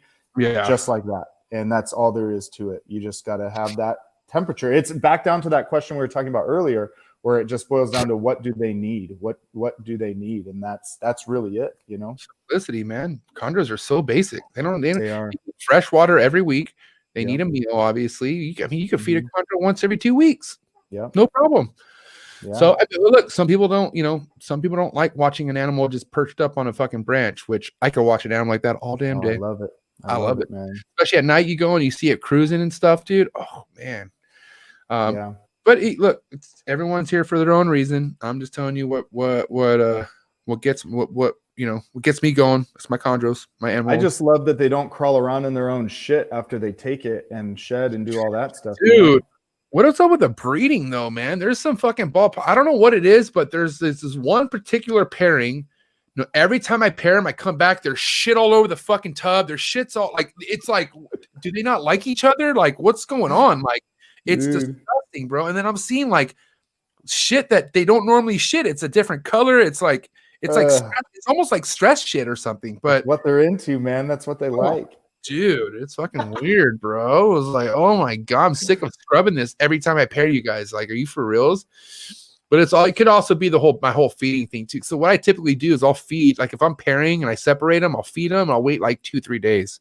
Yeah, so that's probably what it is. Because they're just shitting. You know, I feed my ball pythons like a motherfucker, bro. They eat. Yeah. They eat good. They don't miss a week. And then the females that are hungry because they're their hunger spikes up when they're gravid. Yep. 2 mediums each time, dude. Nice. Hammer time. I don't give a.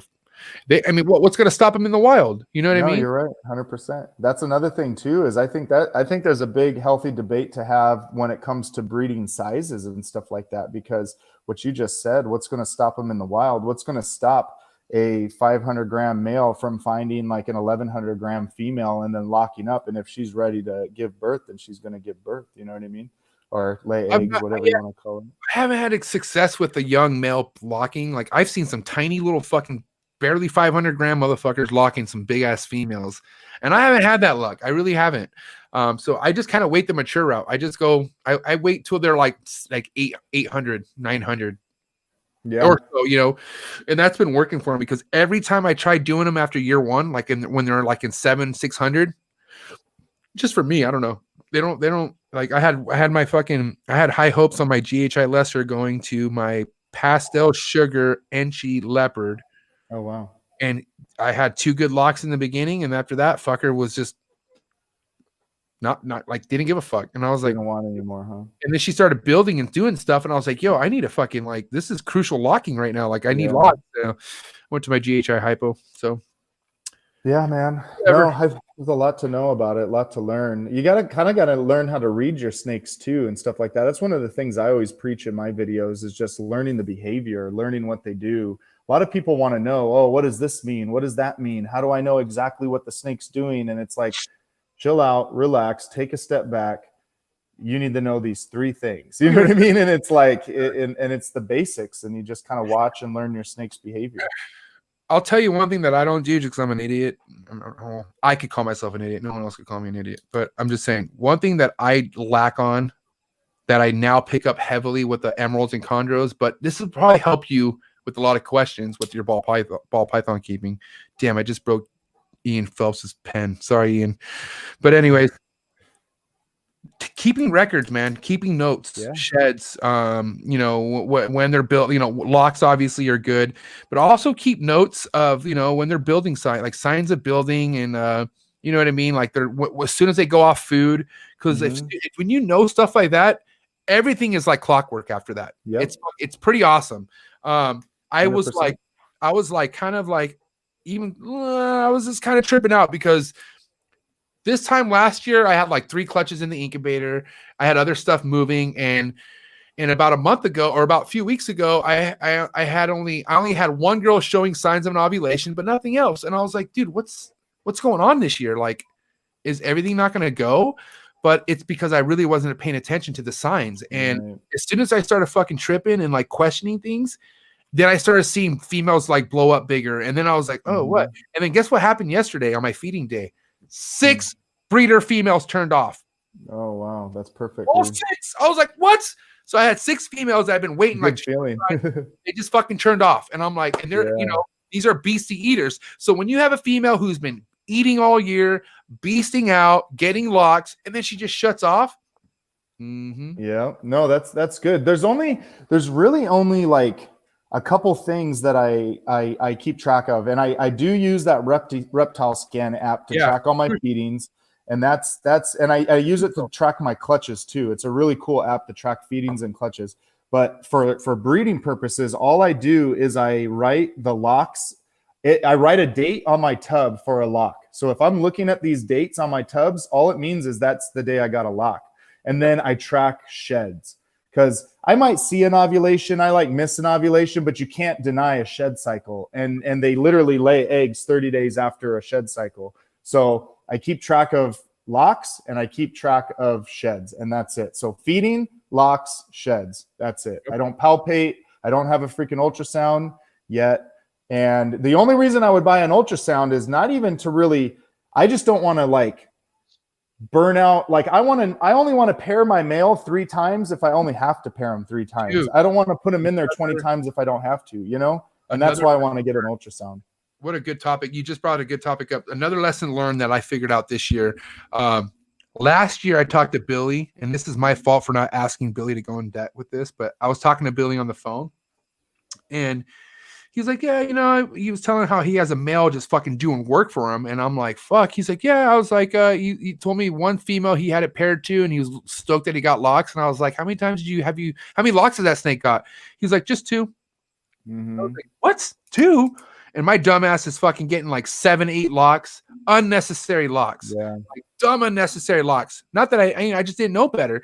But then when he told me that, I was just like, dude, how the fuck is this fool swindling 2 locks and getting him pregnant? Yeah. Dude, trip out. So my chondro clutch, right? The one that I have right now that's fucking cooking. So Mimi, right? I told you what happened with Mimi earlier this year in January. I paired her with another fucking calico faced chondro that was a male, and it wasn't a male, it was a female, and they fucking Jeez. attacked each other. Yeah. They killed each other. It was terrible. I had to break them apart with my own hand. That was in January. She didn't eat a meal after that, and I thought, fuck, she's so stressed out. And Mimi is she's like your girl. She's beastie, bro. She loves to eat. So Mimi didn't eat after that incident. And I was like, oh, great. She's fucking stressed out probably. She doesn't want to eat because it was really horrific what happened. Mm-hmm. So the one male that I knew I had that's been pairing as a sarong and locking, I was like, hey, let me just, since I know this is a male and I know Mimi's a female, let me just pair them up. I paired them once, bro, and she fucking went. Nice. So she was at a state where she was just she was at that level where she was eating, she was developing, and she got the lock at the most perfect time. Dude. Yeah. And that's why knowing your animals, knowing the having ultrasounds, you know what I mean? I don't know how much, I'm not saying ultrasounds, you need it. It really helps you get shit on a for sure level versus guessing. Yeah. Let's be honest. A lot of us guess. I guess sometimes.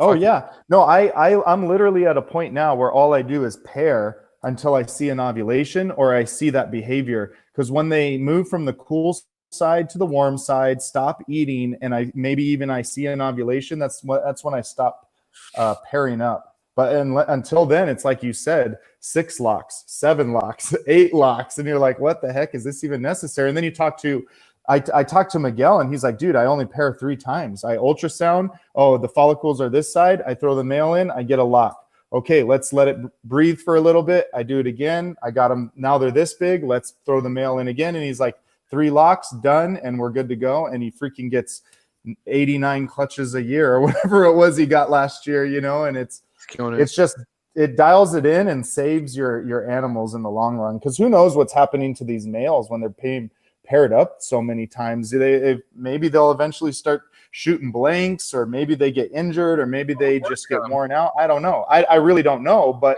you don't know, So, we know less is more. Yeah, that is true. Yeah. So a lot of shit in this game, less is more. People like we were talking about the heat to you know what I mean, to even breeding. Like fucking, it's an overthinking thing that destroys success, is when you overthink shit. But it just kind of like, how else are you supposed to know? Like, how are you supposed to know that you only need a snake to mate once or twice before it's good to go? Like, you don't know until you know. And that's why, people like Jason, people like myself, and other people like Miguel, who've put in their time and put in their weight. Like, dude, I had a fucking legitimately wait almost 2 years to realize pairing a male more than twice is almost a waste of time. Mm-hmm. You know what I mean? And you fucking learn with this shit. You know what I mean? So how's your breeding season going this year? What do you got going on? I know you have a couple clutches on the ground, right? Yeah, it's going good, man. So the funny thing is I had my highway project. I made a big deal about it on YouTube, and you sold the project? The what? You said you sold your highway project? No. I said the highway project. I didn't. I did sell a lot of the babies, but what I'm saying is my highway project, my female. I had a big pastel yellow belly female that was one of the first snakes I ever bought. And I bought it from Todd at Unbelievables at a reptile show before I was even doing anything. And I got her, and she was probably like 500 grams, and raised her up. Well, when she hit like 1,500 grams or 1,300 grams, something like that, I started pairing her up, and nothing happened. And a whole season went by and nothing happened. And she did the behavior, and she was bull wrapping and eating, and then stopped and went to the warm side, but then never laid eggs. So I'm guessing she reabsorbed or something like that. Well, I just kept breeding her. So when she didn't give me eggs in like January of 2019, I just kept, every time I'd see her migrate to the cool side, I'd throw my male highway, my pastel highway in there. And sometimes I'd get a lock and sometimes I wouldn't. And I just kept keeping track of the locks. Well, next thing you know, she ovulated in like, I don't know, sometime late last year, and then gave me a clutch early this year, and finally got my highway clutch. I only hit one highway out of it. So that was my first clutch of this season. Kind of got off topic a little bit, but that was my first clutch this season. But it was almost like this clutch I've been working on for like a year and a half. You know what I mean? So it was kind of this weird drawn out thing. But as far as my regular season, I got I got an awesome pastel yellow belly pied clutch in the incubator. And I just got another clutch from my big ghost girl bred to my black pewter butter het ghost male. That is another exciting project that I like. And I've got like 4 more females off feed and looking fat and ready to drop eggs like in the next 1, 2, 3, 4 weeks, I would say. Your black pewter, dude. That's been a winner for you. No, I like the project a lot, and I think it's going to be really cool because black pastel is something that I've kind of peppered into a lot of different projects. And now I've got a really nice black pastel pied female that's also going to be really cool in some upcoming projects too. She's growing up though. She's only like 400 grams right now, I'd say. The reason why I took a heavily dab right now is because I want to be super high when I ask you about your new pickups from Miguel. Dude, what the fuck? Dude. You leveled up, bro. You leveled up. I know, man. That stuff is... Let's talk about it. So the funny thing is I've been begging Miguel. I'm like, dude, let me come over and go shopping. Let me film a vlog. Let me do this. Let me do that. And it just, I don't know. It just never quite worked out. And then finally it did. And we talked about snakes, and I saw some of the stuff he has. And if I give a little behind the scenes stuff on the investment side of this project, I actually only decided on 2 of those snakes from the beginning. And that was the het Batman, or the pastel het Batman, pastel leopard, spot nose het clown. Yeah. And then I wanted this super OD Enchi het pied male for my pied project because I love the oranges and the really cool stuff that OD does with pieds. Well, there was that pastel yellow belly red stripe male that he had, and I know red stripe and clown and all that stuff is a really cool project, but it was more money, and I just didn't know if I really wanted to spend the money. And he basically he pretty much put me in my place. He was like, dude, you're crazy for not picking this up. You're gonna get your money back, insane. And I mean the fact of the matter is it's not all about the money. So I'm not trying to activate the haters right now and make this about a money thing, because obviously I love the animals. But the point I'm trying to make is he had a really good point. I knew that if I invested the money now and picked up that third male, that I would make all of it back with the first clutch that it dropped. And red stripe, clowns, yellow belly, red stripe, clowns. I mean, all that stuff is just super freaking popular right now. So I'm glad I picked it up. I'm glad I pulled the trigger and got that extra little dose of fire for the collection. So. And you got to admit, it just feels good buying anything from Miguel. Yeah, man. No, I mean, it's awesome. Every time we go over there, man, it's always a good time. And the dude's freaking legit as it comes, man. That guy, there's absolutely not a single thing like fake or anything about that dude. When you go over there, you literally are just like living in his vlog, because that's just him 100%. Man, let's talk about it, bro. So I woke up to some weird shit this morning, man. People know they know. I don't know if you know, but there's kind of like a damper on damper in the community.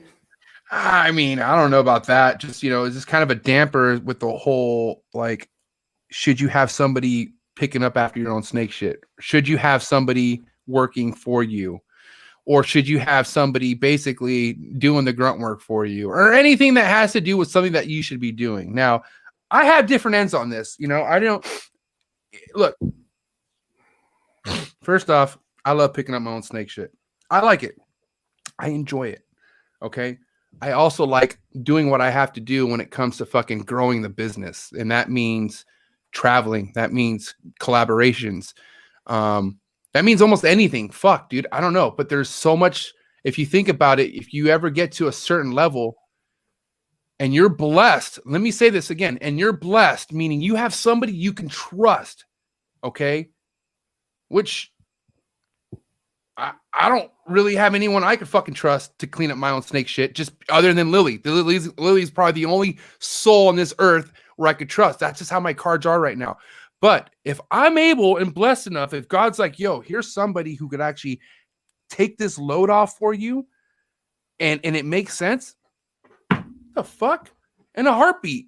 You know what I mean? Like, and then it's for my relative. Like, you know, if I had a brother who that could honestly, I mean, honestly, dude, I talked to my sister. My sisters are so funny because they love snakes and they're getting into like, why you breed them? And now next, you know, they want to keep them. They're involved.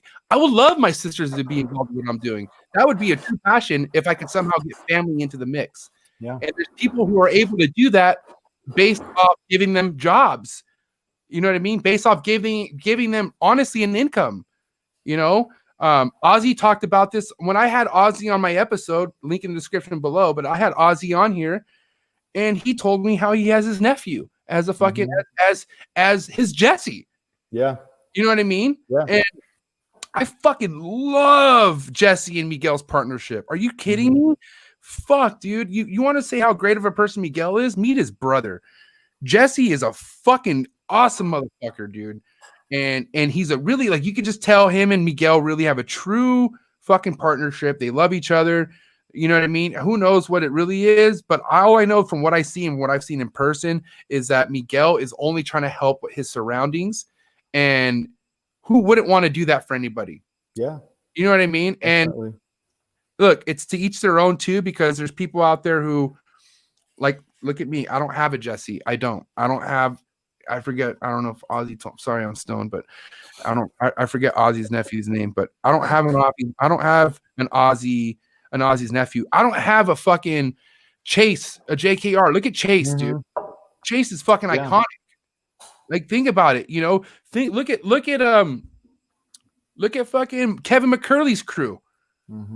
Hey, dude, honestly, bro, I'm gonna tell you right now, Kevin McCurley's crew rides for him, bro. They fuck with him. And dude, you know how I got him on the show, right? I got him on the fucking Unfiltered Reptile podcast with Brian Barczyk. Did you not watch that episode? Yeah, no, I saw you. I always poke into all your shows, man. No, anyways, but I got him on that episode, right? That episode almost went to shit because guess what dumbass fucking was running their mouth about Nerd? Me. Wow. Yeah, I'll fucking be 100% honest about this. I don't give a fuck. So listen, there was I'm gonna tell you because I'm sure you know about this, you know, because it fluffed all through fucking Facebook. But there was a pretty reputable Amazon basin keeper. Okay, I'm not gonna say his name, but there was an Amazon basin keeper on Facebook who purchased a fucking $8,000 animal from Nerd. Okay, it was a basin, right? The guy got the animal. 30 days passed at least, and the animal dies. Okay? He reaches out to Nerd. Nerd says, "Fuck. What do you want from us? Like, we gave you, you know, they got basically, look, 30 days is too much. That's on you." Okay. So the guy posted something about it. He's saying, "Look, this is what I got from Nerd." He didn't put 30 days in the comments. I found out, or in the post, I found out later it was 30 days, but basically posted a gorgeous fucking terrible, you know, it was terrible. A gorgeous basin that was dead. And it looked like it was in a bag and it was frozen. And he's like, "Yeah, I got this animal. I got this animal from Nerd. I spent $8,000. Basically, that was it, cut and dry." And I was like, "What the fuck?" And, you know, to be honest, I've heard some things about Nerd that weren't like, it was more like, okay, you know, wasn't the animal they were supposed to get, blah, blah, blah. And then I read some other stuff in the comments. Either way, I took a snapshot of what went down at Facebook. Typical MJ, stupid ass. But I took a snapshot and went down in Facebook. I took it to Instagram. And I basically was asking, do you blame the breeder or do you take ownership as a buyer and take the loss? You know what I mean? And a lot of people voted that, you know, it's not on the breeder. And I agree with that. I don't think you should really blame a breeder. If you trust that breeder, you're going to spend $8,000 with that person. Dude, it doesn't land on anyone but the person who bought it, right? But my argument in that was, I was like, also, if you're going to buy $8,000, because this person who bought this snake claimed they had shitty customer service. So I'm like, okay, if you're going to buy an $8,000 animal from somebody who has shitty customer service, why would you do that? And that was on paper. That was on my story. And sure enough, when I was doing I was putting in work to try to get Kevin on, you know, the shout out to Jeremy, but I'm about to have Jeremy on the show. Jeremy was like, "Hey man, I'm down to have, help work you out with Kevin." But like, he had that story, which was like a month prior. Like, I don't know, he had it. And I was like, oh my God. Like, you know what I mean? Dude, what the fuck? Yeah. And I stood my ground. And I was like, yo, it was no, you know, honestly, I have no personal issue with Nerd at all. I respect Nerd to death. It was more of a kind of like, I hate seeing a basin dead. It was Right. an emotional thing. Yeah. And, you know, and I told him, I apologize. I fucking totally owned up to my shit. And, you know, that was that. But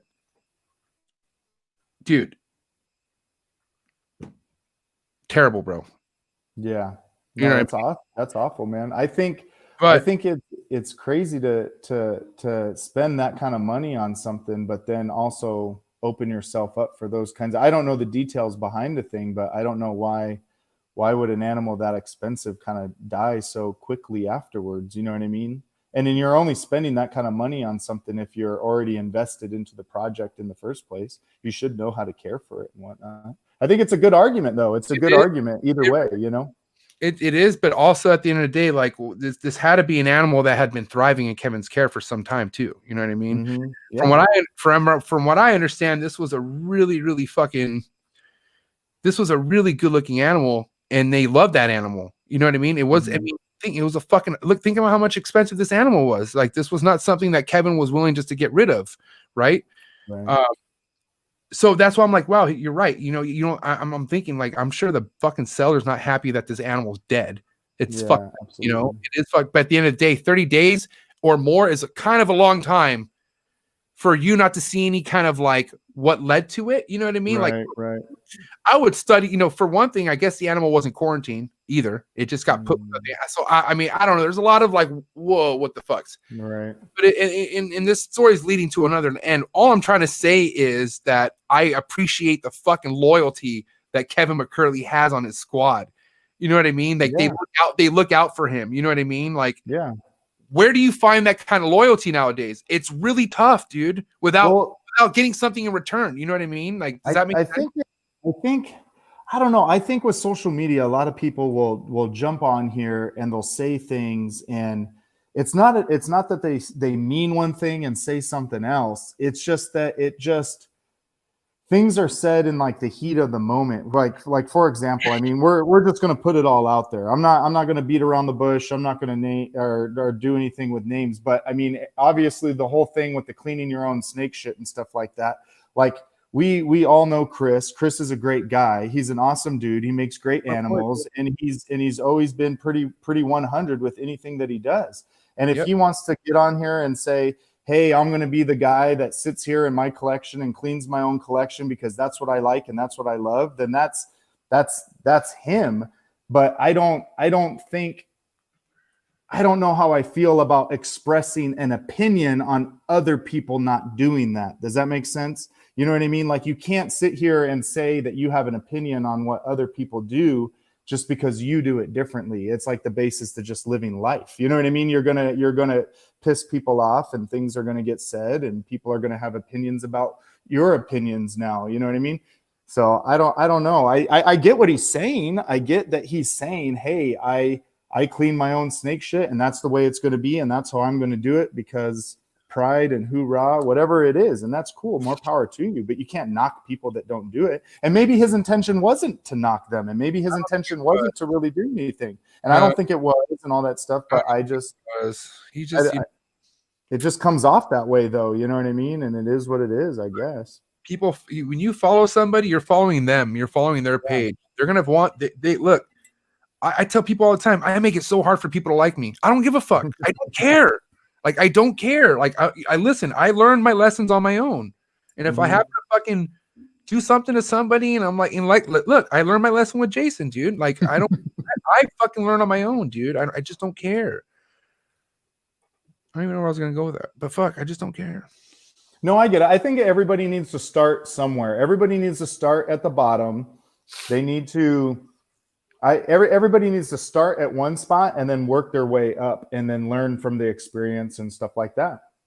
I don't know. I could say, hey, everybody, I think it's good to take care of I would actually go and say this. Here we go. I'm going on the record right now with telling you how it is. Everybody should clean their own snake shit in the beginning and know what it's like to take care of your snakes, learn everything about them, and do that. And evolve from that and grow from that. You have to. That's something that you have to do. All right, shout out to my boy Jay Pizzlewizzle, JP. So, dude, think about how pissed off he made everybody in the beginning with like You know what I mean? Like JP came in strong. Even he pissed me off with his whole meeting up with fucking people at Tinley that I've been dying to meet. Yeah, yeah. Dude, imagine if this fool had from the beginning hired somebody to do all this. Yeah. or would have stole one of fucking Billy's fucking employees or Oh, man. Not only here's my like $90,000 collection, but also here's my employee that takes care of the whole thing for me. That probably wouldn't have gone over very well. He would have no, but see, that's why I love my boy JP, bro. JP was strategic. He did things smart, and I'm fuck now. JP like fuck, we're bringing JP in for a round 2. We just confirmed it, so I'm pretty excited for that. But we have a special episode with JP coming up. But anyway, so I appreciate JP and where he's come and where his hustle's at, and oh man, he's like fuck. He's another guy where I'm like, I'm glad I fucking made it right with this guy because. He's just a cool guy, dude. He's not here to hurt nobody. He's just here to fucking, he wants to compete. Like he's competitive. Motherfucker has the wad of cash and he's going to fucking do it. Can't hate on that. It is what it is. No, so, it's true, man. It really is. Yeah, it really is true. I don't know. Everybody does things a different way. And if you go, sure. You can judge people and do all that and think about the things and all that stuff. And I don't know. And my opinion is you just got to keep those things to yourself. You know what I mean? You keep all that stuff to yourself, and really what it boils down to is just positivity and trying your best to support everybody else. And the winners are going to rise and the losers are going to disappear. And it's never would have been worth putting your thought into in the first place. You know what I mean? That being said, business is business. I hope anybody out there won't buy a snake from me based off what I say on the podcast. That's bullshit. If I got something you like, you better fucking come to me. I'm just kidding. I'm not worried about it. I will say right now, man, it's good being at capacity of my breeding. Like, let's say I have if everything goes well, I'll have another 10 clutches this year, right? Hopefully, right? But, dude, shout out to my followers and all my following, but I was able to sell snakes so quick, dude. Like just gone. Like because and they were all to people I could DM.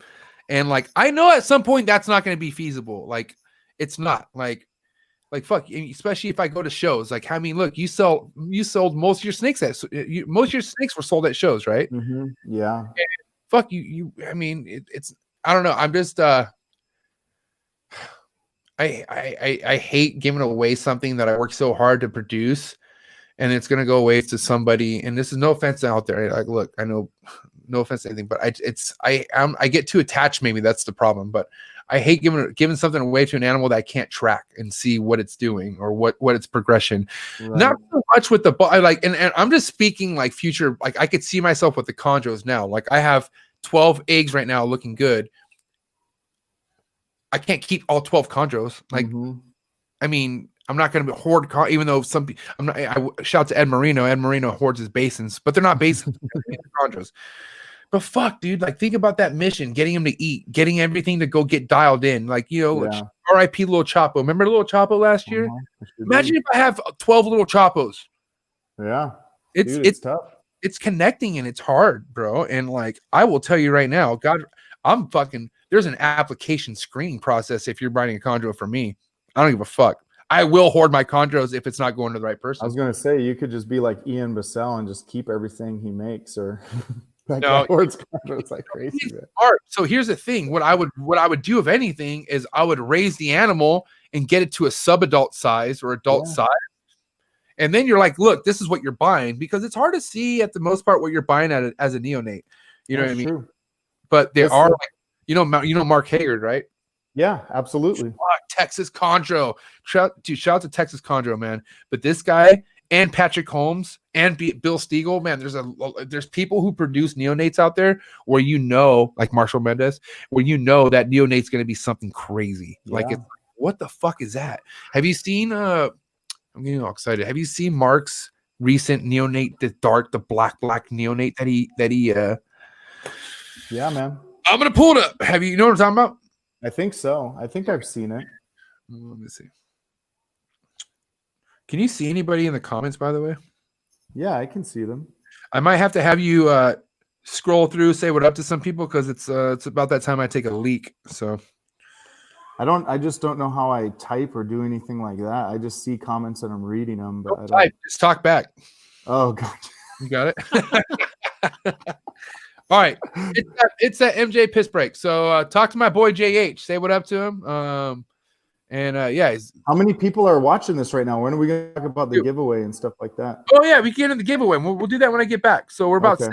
70-ish people right now. So Oh wow, that's awesome. That's get some really more. cool. It's been at that the entire hour and 40 minute. We're doing. Oh, nice, man. I'm not surprised. I got some loyal motherfuckers in the building. That's awesome. So, I'm gonna go take a leak break. So yeah, say what up to your homies, dude. Yeah.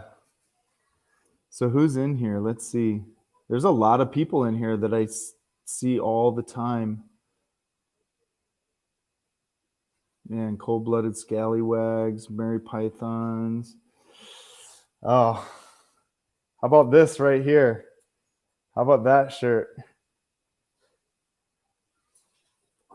You like that, Shane? What is up? I was curious when you were talking about ambient temps of chondros, 78 to 84, a good range. So actually, I think that is a good range. They actually probably go a little lower. I would say 84 is like the max you ever want to go with a chondro. I would say 75 to 83 maybe is a good range. But like I said, I have chondros literally just living and thriving at 81 all the time. It just doesn't change. What's up? What's up, everybody? Let's see. Royal Serpents, Daniel, Dale Richards, Reptile Dysfunction. Dude, what's up, man? How are you, bro? How's the new highway doing, man? I'm so glad that dude went to a good guy, man. Reptile Dysfunctions. You guys need to follow this guy. He got my highway mail from me, and it's doing really good. Dave Hardy, what's up, buddy? Novies, what's up? Shane, I got to be honest with you, man. I just went to my closet, man, and I pulled one out. It just so happened it was Small Town Exotics. I mean, nah, I'm kidding, dude. It's a great shirt. Wiz Constrictors, what's up, man? Wiz Constrictor in the pad. Dude, there's a lot of good people in here, man. There's a lot of solid freaking people. Very player, man. I'm telling you, you're a player person, bro. Dude, I tried to meet as much people as I can. When we went to Arlington, we met a lot of cool people, and including all those chondro people you're just talking about. A lot of them live in Texas, man, and it's kind of crazy. Bro, Patrick Holmes, Mark Hagar, Bill Stiegel, they were all there. I was talking to my buddy, I can't remember his name, from Ragebeard Reptiles, who keeps all those breadlight pythons and stuff, man. There's a lot of solid people in Texas that go to those shows. A lot of solid Morelia and exotic keepers, not just ball pythons. You know what I mean? Texas is where it's fucking at, dude. It really is, man. I need to go there. I think Arlington's super it's super high on my priority list of shows. Dude, I want to go. I want to go hang out with Patrick Holmes, my boy, dude, Patrick Holmes. I'm just thankful for so many. I'm thankful for so many people in this hobby that have been doing this shit, man. Patrick Holmes' story is fucking really, really awesome too. You know Patrick, right? Yeah. No, I met him in Arlington, and we talked green trees for quite a while. Yep. All right, man. So back on. So wait. So what's up with it? You want to do a giveaway real quick, or what? You want to do that now? Well, let me see. I think the whole point to the giveaway was to get people to comment on my Instagram post, and I don't know if maybe I just wasn't clear, but there's only like 7 people commented on it right now. Why don't we give people the chance real quick? So what? Okay, look, we got 70 motherfuckers in the building right now talking to us. We'll talk another 20 minutes or so. Mm-hmm. Go to Jason's. Go to JH Python's Instagram. Is it the most recent post? Yeah, it's the most recent post I did. I did it earlier today. We're both giving away shit right now. We're both about to give away shit, okay? If you want to come up on some stuff, go to that post and just drop a comment. It's real easy. I don't care if you got to leave here and then come back. Just do it. Drop a comment on that post. There's 7 comments on it right now, so I want to see those comments go up by like 70 freaking people. And So that's what we're going to do the giveaway from. I actually got it right. So here, check these out. I'm going to throw some of these in there. what? Ooh, dude, I need stickers, by the way. I hope I win this. I got your You know what? I should go pull your old school. Do you remember your first edition stickers? I got your first edition stickers, bro. Yeah. Hold on. Let me Who likes the army green JH Python shirt? Because I'm going to be giving one of these away. In the comments, go comment on that picture we were talking about. We're going to do a t-shirt sticker giveaway. Army green. Make sure you go comment on that post. Go comment on that post. It's the latest post I put on Instagram. Go comment on it. And then we're going to choose from those comments for a t-shirt giveaway. And you're going to get t-shirt, stickers. You're going to get some awesome stickers and stuff. So make sure you comment on it. My phone's getting lit up right now. That's what I like to see. There we go. Nice.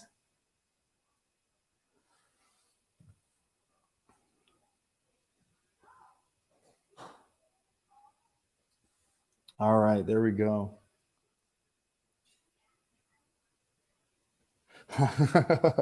That got everybody's attention.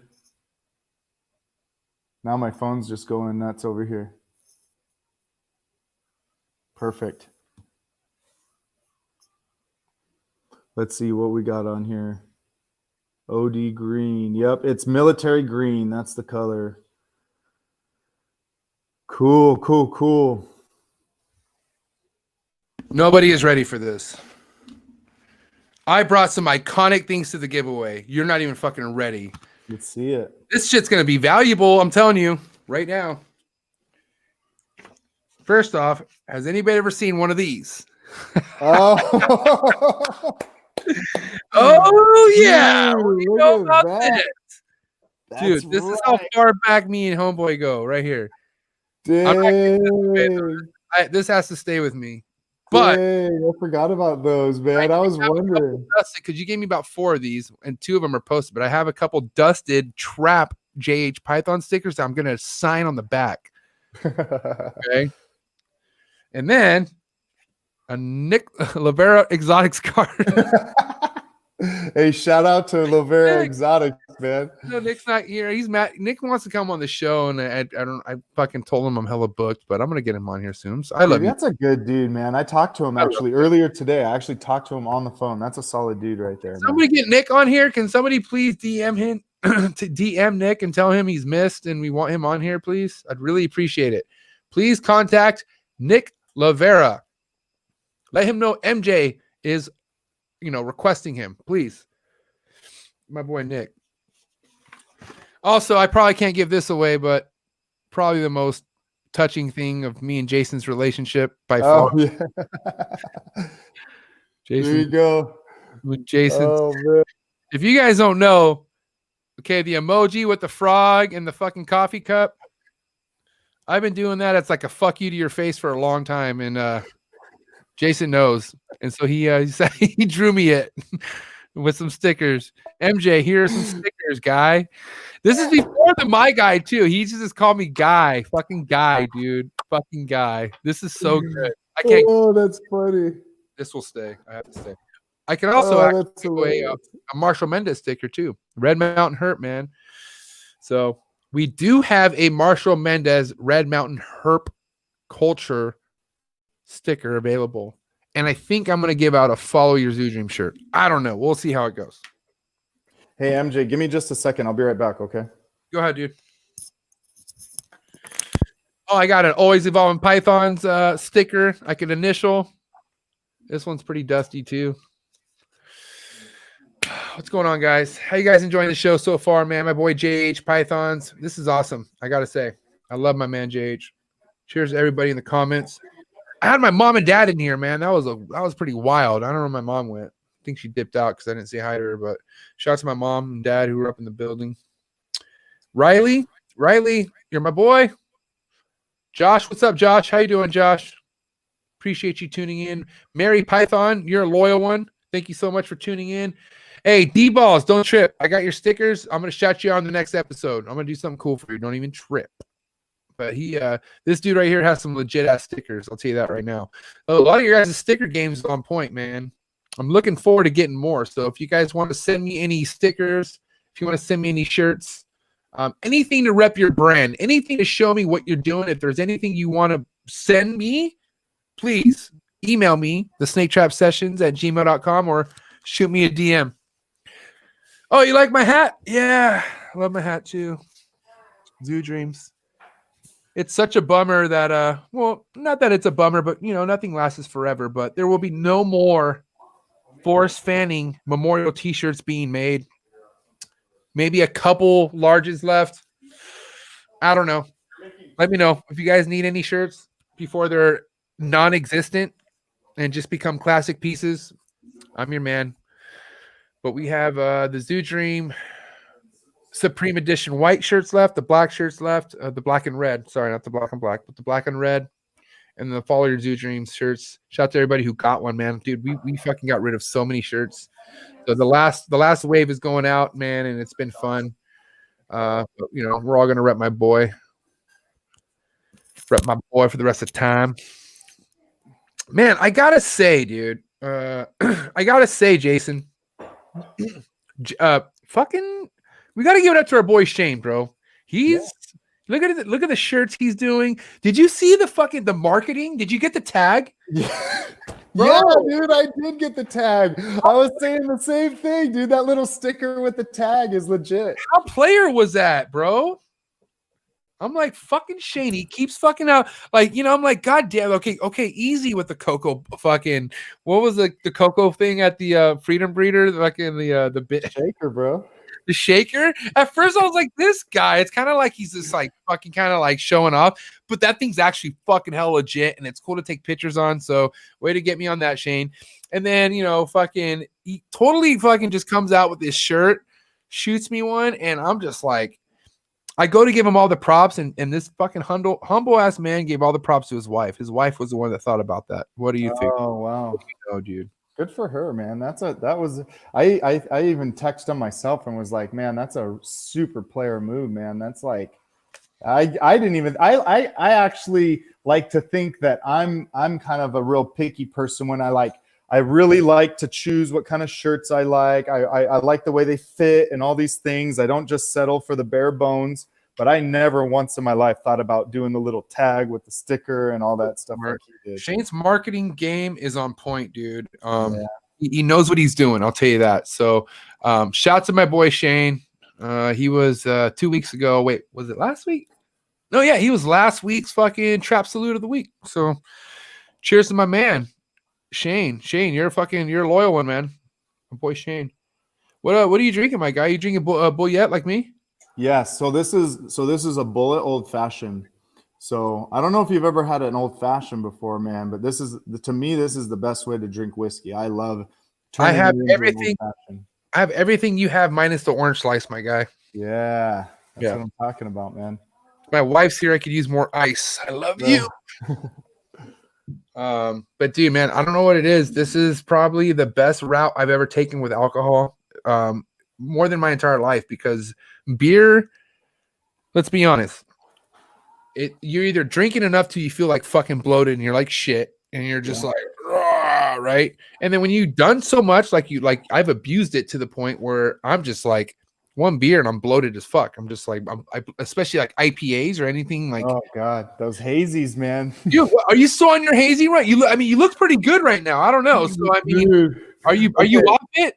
Dude, I had to stop drinking the hazies, man. I got a garage full of hazies right now, dude. This guy was out of control, dude. He grew this fucking weirdo handlebar mustache. He was getting really hefty on the bottom. I was like, dude, what's going on with you, bro? You look super not that you're depressed, but you look like you're a different style of yourself. I was like, this is not your age. It was like a weird, like mid-30s crisis or something. Look who's here. Yeah, Nick. Hey. John, I love you, Nick. You know I love you, bro. Can you hit me up more? Because I have not I haven't heard from you in a while. So Nick Lavera, man. Check him out. We'll bring him on the show soon. That's my boy. That's anyway, a solid dude, man. But dude, yeah. Okay, so the fucking IPAs. Didn't I tell you? Yeah. Dude, man. But I love them, man. Those hazies are good. I don't even drink a lot of IPAs anymore. I've gone through my phases where a couple years ago, I was all about IPAs. Then I did like stouts and porters. Then I was on my little like Belgians and hefts. And then now I'm back to these hazy IPAs, man, are pretty money, man. They're good stuff. They're delicious, bro. And then like, especially when you're getting like cans that are like I don't know, they're kind of sold to you like, yo, this is like a special edition. Like I have, let's see, I have my Mac Dre fucking. Oh wow, look at that. Yeah, this was bomb. So Altamont, this is the only brewery that's licensed to sell any kind of Mac Dre beer. That's a badass can too. That's really cool. Bro. I'm hella Mac Dre, but yeah, dude, I'm telling you, there's stuff like this where you're like, I just want the can. Like shout out to my cousin Jesus. My cousin Jesus has a brewery called Creative Creature Brewery, and it's fucking, dude. Jason, you're supposed to be here already. You're supposed to come visit me, but anyways, dude, I just want to come for the food, man. I want some of that food. I have VIP Taco Tour wristbands like in my drawer. Hold on. I have like 3 left, and 2 of them have your initials on it. I'm telling you. Dude, let's do it, man. I would love to take you and Melinda on a good run. And fuck, you take the kids. We'll go to Puerto Nuevo, dude. They fucking bring me lobster from the beach. It's fire, bro. God, I love that type of food, man. I love tacos, seafood, all that stuff, man. It's so good. I love that stuff. You're a gringo. Of course you're going to love it. Man. I love that shit, bro. Yep.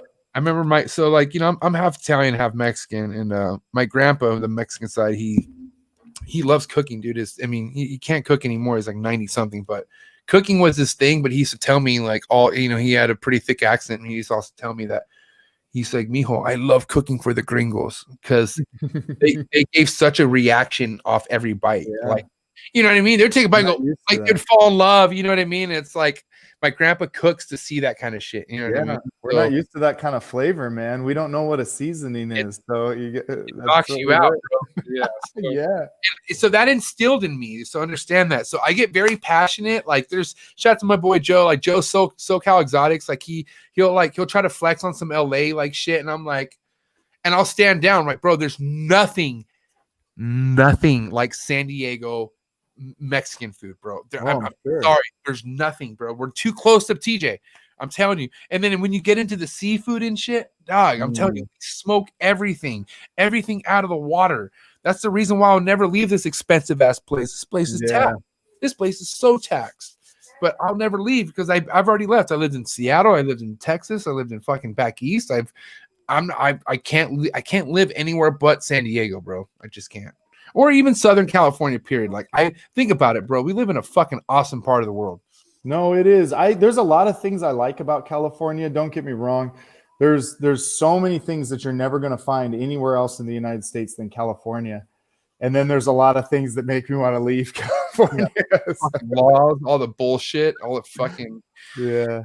But look, nothing's perfect, bro. You got to work with what you got, bro. That's why it's like, it costs to pay here, but I don't know. It's true. It's case by case. It's like how much shit are you willing to put up with? You know what I mean? Yep. And look, I got over the whole venomous thing. I'm not trying to keep venomous. I'm cool with that. So what's really stopping me unless things escalate? You know what I mean? But I think the only thing that's really scary to think about are the imports of animals. You know what I mean? Of getting things that we don't have. I'm a huge Timor guy. You know what I mean? So there's things in the works where they're going to ban imports completely. You know what I mean? So that's kind of a stressful thing, but not really for me because I'm done with imports. So what's your next project? Other than the stuff that you have right now, are you trying to get into anything else, or are you pretty much just building off what you have? Anything else is just going to take a lot of time and savings, and it's going to be all United States captive bred and born. I mean, like I said, if there's something out there ball python wise that makes sense, I'm all in. You know what I mean? But there's like 2 or 3 people I need to contact for that to really get what I want. Arboreal wise, like, oh my God, bro, I don't know. There's like, I'm very like, think about how you were when you, like, what's the biggest thing you geeked out over? I mean, did you really geek out over the geckos pretty hard? It seemed like you did. It seemed like you were pretty heavy, dude. And it was an excitement too. So the thing about the geckos for me, I think, was that just like when I wanted a snake, I didn't just want a corn snake. I wanted the green tree python, which is, a lot of people see that as like the epitome of all types of snakes that you could keep in a collection because they're like the best, the badass, the brightest, the bright green. They sit on this branch. They're just so cool. Well, to me, that was lychees in the gecko realm. And I always wanted lychee geckos. And one day I finally pulled the trigger on the pair, and then that kind of led into crested geckos and stuff. And I don't know what it is. It's kind of just like this weird habit of freaking going like balls to the wall. You know what I mean? Go hard or go home. I'm going to get into snakes. I'm going to get green tree pythons. I'm going to go into geckos. I'm going to get some lychees. I'm going to get the biggest, baddest, whatever, you know, to a certain degree that I can have and keep and stuff like that. And the crested geckos too, I thought were really cool because they're just a less expensive, sort of easier to maintain version of lychee geckos, but you can keep them in the same similar type environment. One thing led to another. Now we've got a couple of each. You know what I mean? We got a couple lychees, and we've got a handful of cresteds that are breeding, dropping eggs, doing all that stuff. So let's be honest, Jason. You want to be honest with me? Let's be honest, man. Why'd you get rid of the white lips? You know what, man? I'll be completely honest with you, and this is the type of stuff that I actually there's people that talk about a bunch of risky stuff in vlogs and stuff like that, and I'm trying to read this. How about those US kids, dude? I fucks with Novi pretty hard. I'm not gonna lie. Novi's is just. If it's Novi, I don't know. But she just like, I get along with this person too well. I feel weird that it's an 11-year-old. I don't feel like it's an 11-year-old. I really don't. So. I've actually wondered that myself, man. Are we talking about mom or are we talking to the kid? Either way. Okay, whoever it is, we get it. Whoever it is, Novi's, I fucks with you. I love you guys. Like, honestly, there's, oh man, not the Novi's, man, but. Okay, let's move. What we're talking about right now? No, I had 3 white lips. I had a big female that I bought from Triple L when I think you got a white lip too. And wait. I got it first, you sick bastard. That's another thing that got me pissed off about you. Oh, you swindled, you sick. Okay, hold on. All right, so listen. So this is what happened. Okay, so you were at the show that I was at, and I think I had my eye on white lip python. You were at the show that I was at. I'm just kidding. Whatever you want to call it, man. You got one, and I didn't even know they were there. So when I went to the table and saw that they had another one there, I kind of basically jumped on the same thing. I was like, man, I want to keep this species, and I bought it. And those are awesome snakes. I like it. But the sad thing about it is that female only lived for me for like 2 years or a year and a half, however long we had them. And I don't know if I just went too cold during a winter cool down or what, but she caught an RI, and I took her to the vet, and I got some injections. And no matter what I did, it just wasn't enough to help her and save her and bring her back. And she freaking died, man. So you didn't know about that. I kind of just chickened out on the whole project, and the other 2 white lips I had were really healthy and doing good. And I kind of had a little discussion with Melinda, and we talked about it. And I just said, you know what? I think I'm going to try to pass them on to somebody that can and has the time and the patience and everything to deal with that specific species. And I'll tell you what, I can't be happier with who got them, because you know who got them, right? You probably saw him at his pad when you went over there. Ryan McVeigh bought the other 2 white lips I had, and he has them at his house now. Oh, so. Yeah. Dude, shout out to my boy Ryan McVeigh, dude. I got to go to his pad, and dude, very player setup that he has. I'm very impressed. Yeah. That's a good person to give your fucking white lips to. No, I'm happy. And we talked a lot about him, and he talked to me about his breeding projects and his tactics on breeding and everything about that. And I think I'm pretty happy with the decision. I mean, I love the white lips. I think they're super cool. They're a very interesting species to keep. And I kept them. I had about 3 of them for quite a while, and they seemed to do pretty good. But I just think that species was better off with somebody like him versus me. And I didn't want to watch another one go down the same path as that first one did. So I feel like an idiot. I should have bought those from you. I'm stupid. I thought they were just so aggressive. You're over it. No, the 2 that I had that were doing really good were actually the 2 that I got from Miguel. Those two I got from him, and they were pretty chill. Those were the ones that Jesse was always picking up and getting bit by and stuff. He hated them. He was like, he Yeah. thanks God every day he doesn't work with them. Yeah. Every time I post them. Yeah, they weren't bad though. They were pretty cool. But then you also take yourself, see, like ball pythons and green trees don't piss and musk all over you every time you pick them up, like a white lip, like a scrub, like all those other snakes do.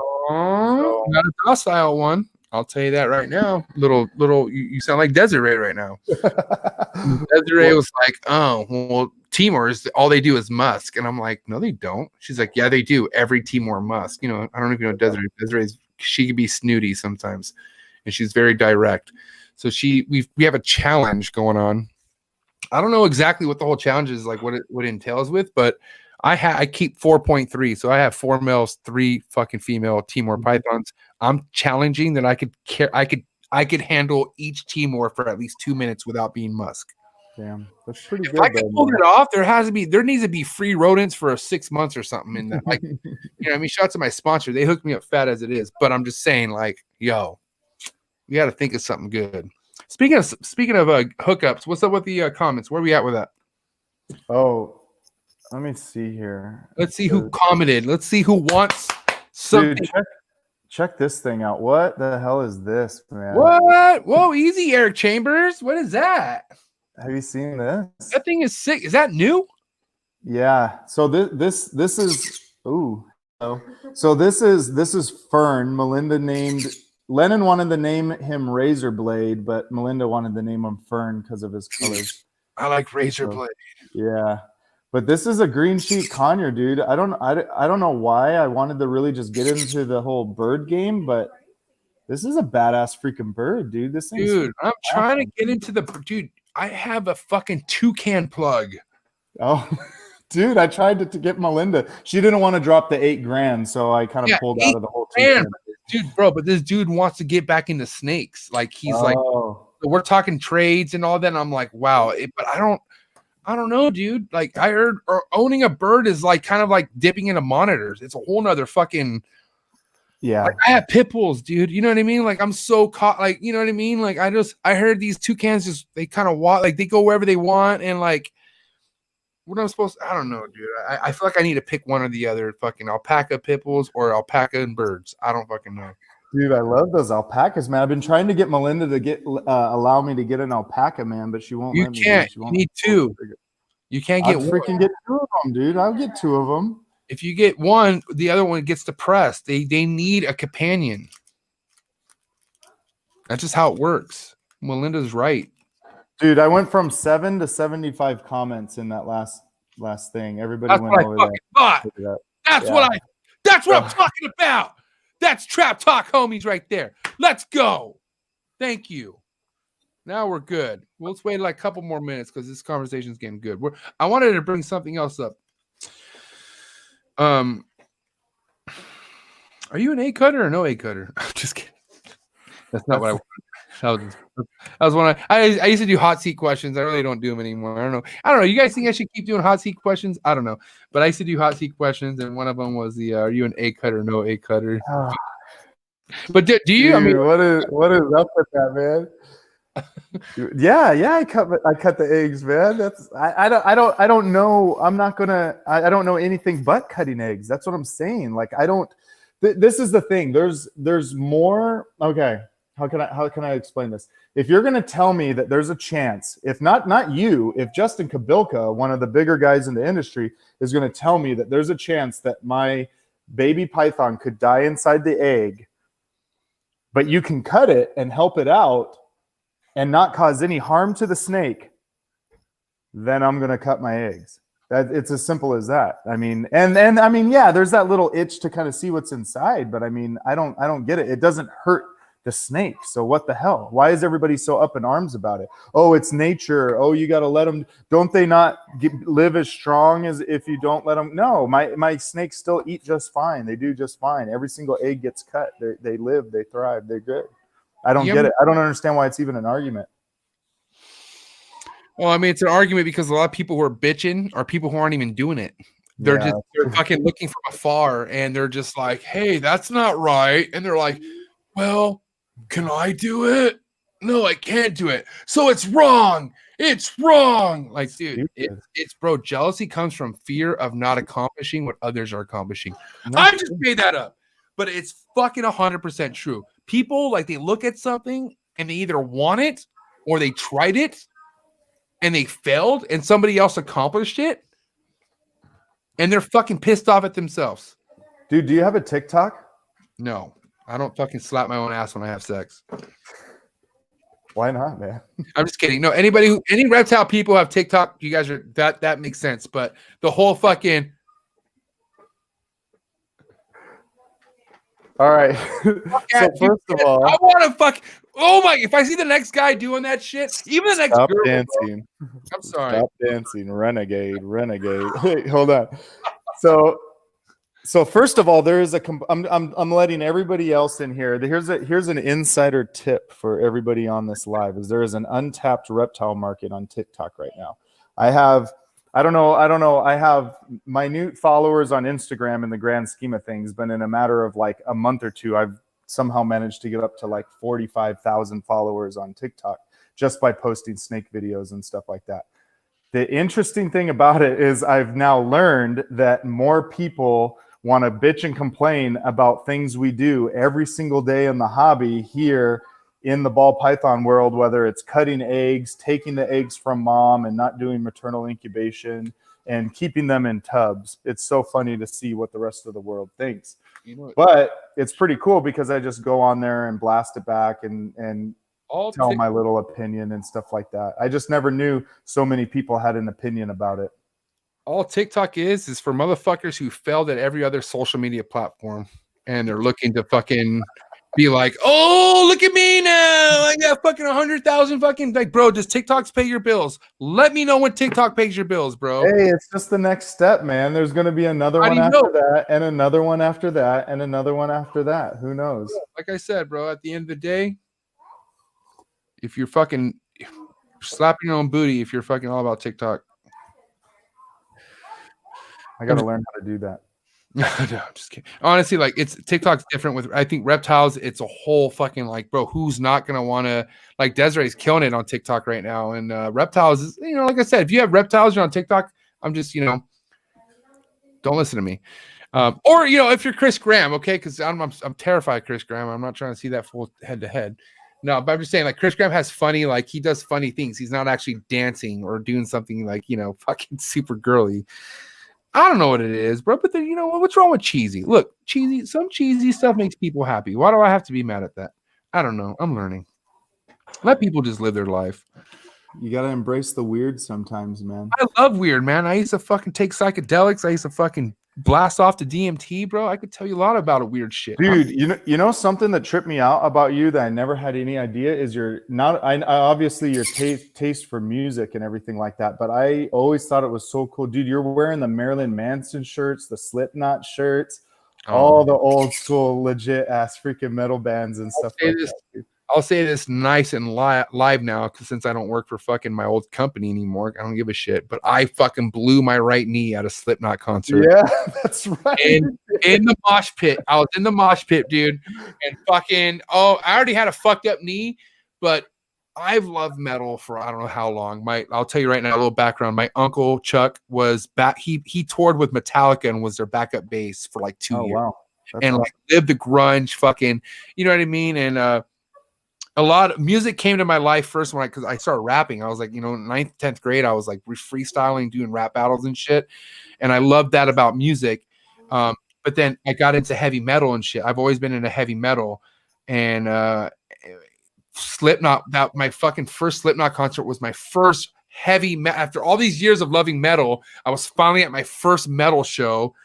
And you want to know something crazy, dude? Shout out to my homie Matt. He doesn't have a reptile page or anything, but he was like, I got to the, okay, so it's so crazy because my buddy did not have a pit pass. I had pit passes, but he didn't have a pit pass, right? So I'm with my buddy. We went there together. We get down to the pit pass, and I'm like, yo, come on. I'm trying to sneak him in, and he's lagging, and the show's about to start. So I'm like, yo, I hope you can get in, dude. Oh, look, your dog. Hi. She's trying to get the bird, but the bird, there you go. You got him. I was like, dude, I hope you could get in. The show's about to start. I gotta fucking go.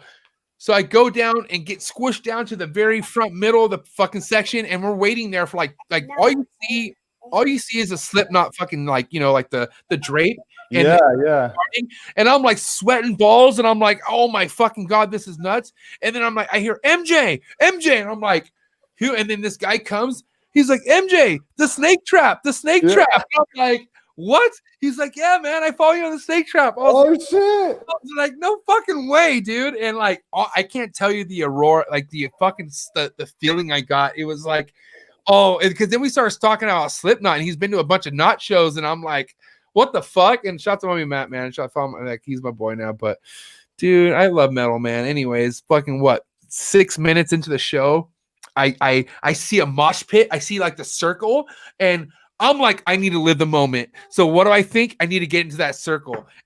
I fucking get in that circle, bro. I get shoved, and then the next shove, and next thing you know, my knee goes pop, pop, and I hit the floor, and I try to get up, and I hit the floor again, and some fucking 6'8" bald-headed guy grabs me by the shirt, and he goes, come here, and he like picks me up. He's like, are you good? And I'm like, I'm okay. He's like, sit down, and like he was like the pit boss or something, bro. And I was like, what the fuck? And like, he saved, like, dude, if it wasn't for him, I would have got trampled on, bro. Like, that's so funny, dude. Big and heavy. There were like over 100 people just going nuts in there, and I threw myself in the gauntlet. Oh man, it was bad, bro. But I really fucked my knee. Obviously, everyone knows I fucked my knee up to shred. Damn. I remember that. Slipknot would be a good show, man. I've never been to a Slipknot show. And shout out to freaking Shane, who mentioned a band I haven't listened to in forever. Mudvayne. Remember Mudvayne? Mudvayne was weird. Mudvayne was weird. Yeah, but remember Dig, man? That was a crazy song. Prodigy? Remember Prodigy? Oh, dude, Prodigy was sick though, man. They were the whole different sort of techno sort of. They were hard. Yeah, they were hard tech for sure, bro. Dude, Prodigy was legit. 9 Inch Nails.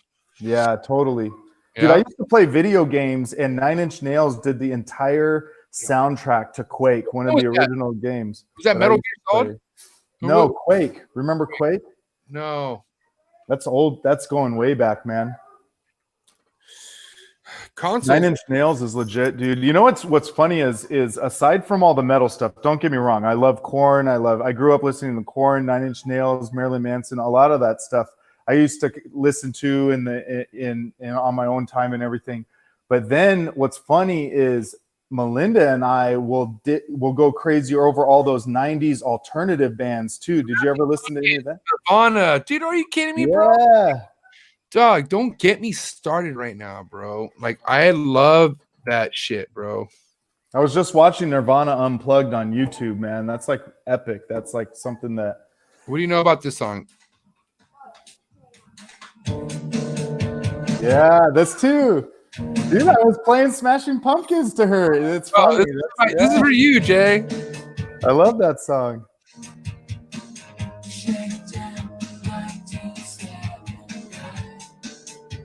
Dude, Billy Corgan's kind of weird these days, though. He's got his own little like his own little. He really does. He's kind of a jerk too. It seems like. That's kind of like how it goes with these artists, bro. They just keep transitioning. Like, I'll tell you the one motherfucker who hasn't really changed much. He's like he's more of a shit show each time he goes on stage is Marilyn Manson. Oh, really?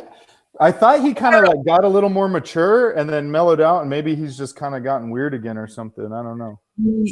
This was probably on TMZ a couple years ago, but he was all fucked up at a Vegas show, like a daytime, and he had a bullet of cocaine, and he fucking like he pours it on his hand and he just throws it in the crowd. You just see this white little quick.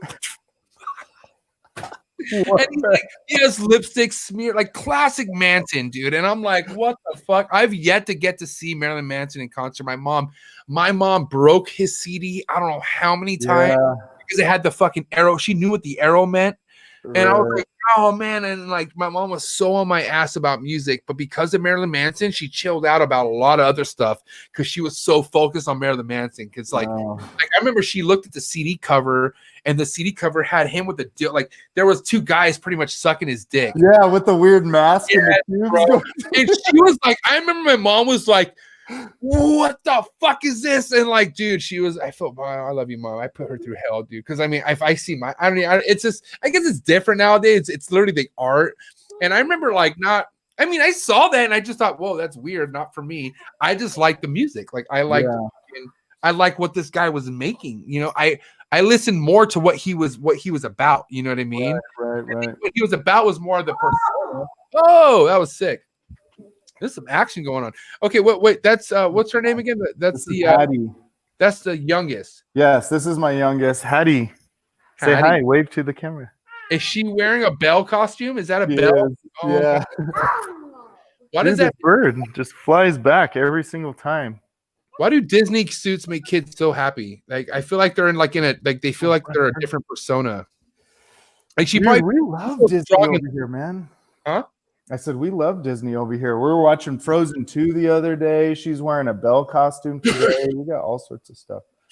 Hey, to end our topic on fucking metal, dude, I'll tell you what. One of the few concert videos I owned on VHS was a Slipknot fucking concert video, and that I used to, bro, because back then, 1999, Slipknot never showed their face at all. They were so like mystery and like fucking like you thought they were really monsters or like fucked up, like, you know what I mean? Oh man, I loved it. They were it had my curiosity.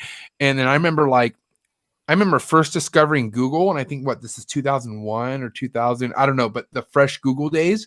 And I remember like somebody's like, yeah, man, Slipknot, you could see their face. Type in Slipknot's faces, man. And I'm like, what?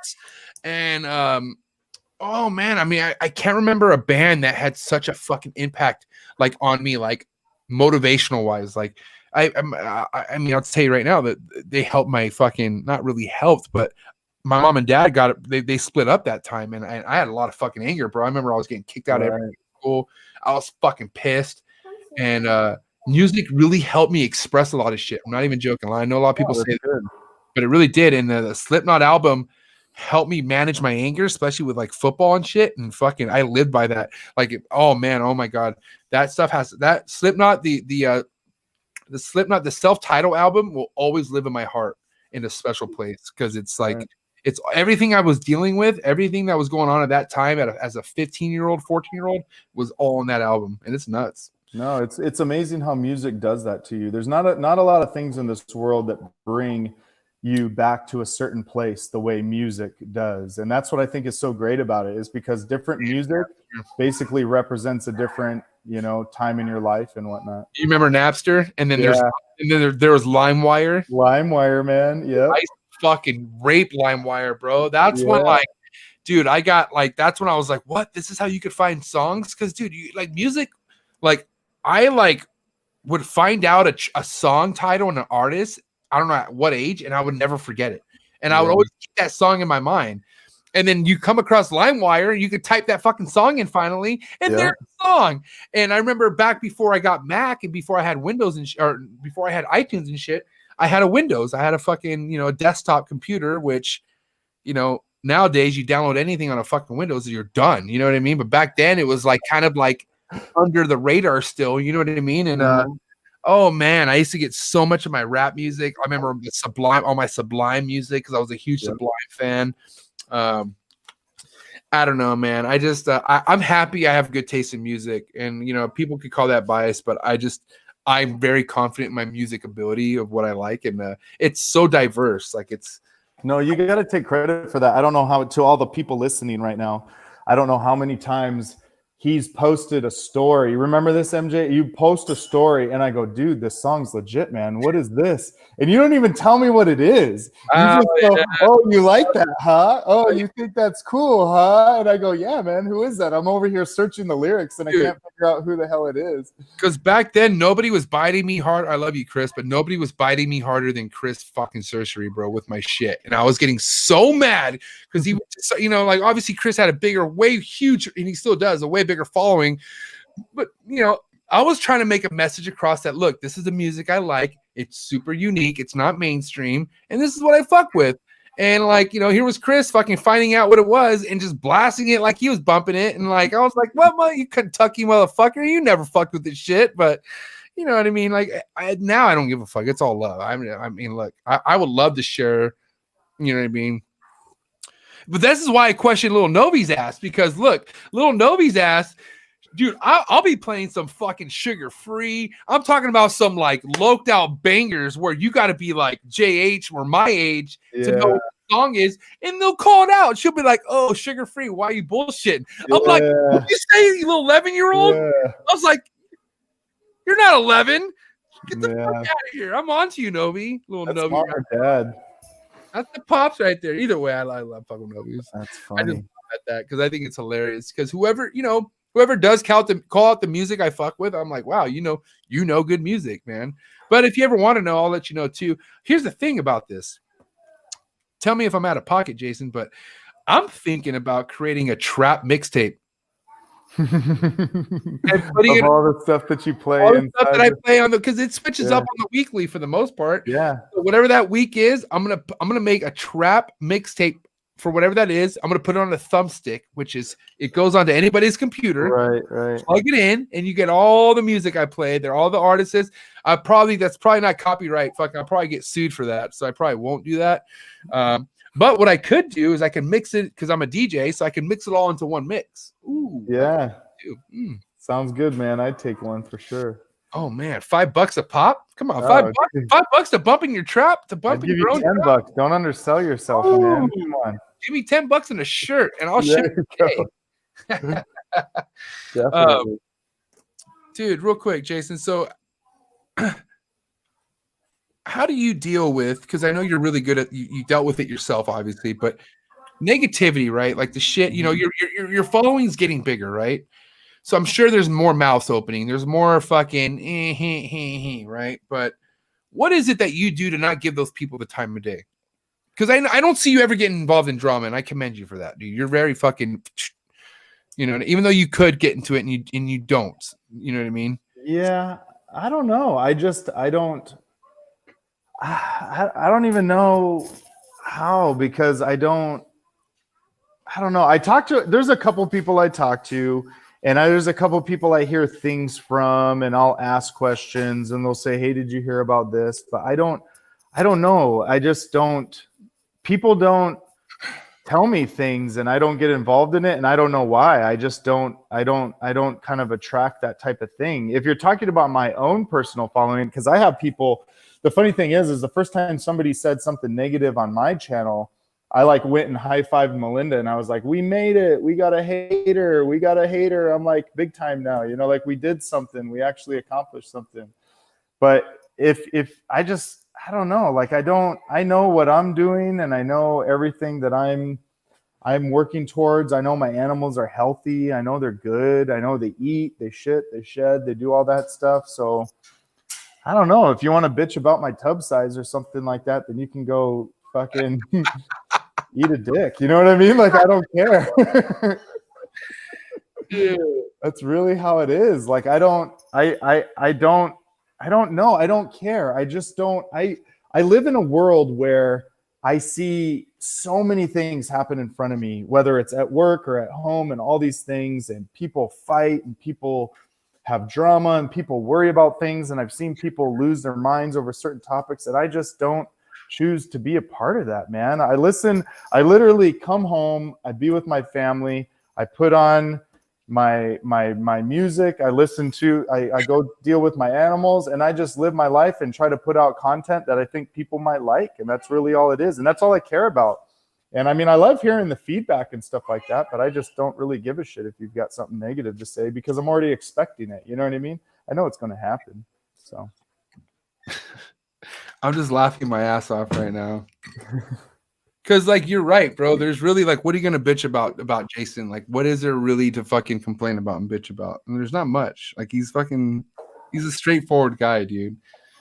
But sure enough, I had some sort of hater. You know what I mean? I had somebody who was like, "Oh, fucking you're interviewing Jason?" And I was like, "Yeah, of course I'm interviewing him." You want to know what his complaint about was? There you go. Let's hear it. I love you, dude. We're gonna keep it 100 on this show. All right, let's go. This complaint is pretty fucking hilarious. I'm not gonna lie. Okay, I'm gonna give you the snap. I'm gonna show you who this is and everything. I'm gonna show you off camera who this was. But oh, cool. Okay. So yeah, you're bringing up Jason. Yep, just bringing him up. Okay, cool. Do me a favor, ask him why before every story he doesn't talk. I'm like, what? He's like, yeah. He's like, every story he does this, and he does it with silence, and then he opens his mouth. So what he's on my stories, I don't even know what that means. Let me read. Hold on. Hold on. Hold on. Let me start from the top. Tell him to start talking the second he starts recording on his story. Okay. Hey, you know what? That might actually be some constructive criticism there. Because you know what I bet what happens is I bet when they flip through their phone and it freezes, I'm like, what's up, everybody? Hope you're having a good day. Like this. Okay.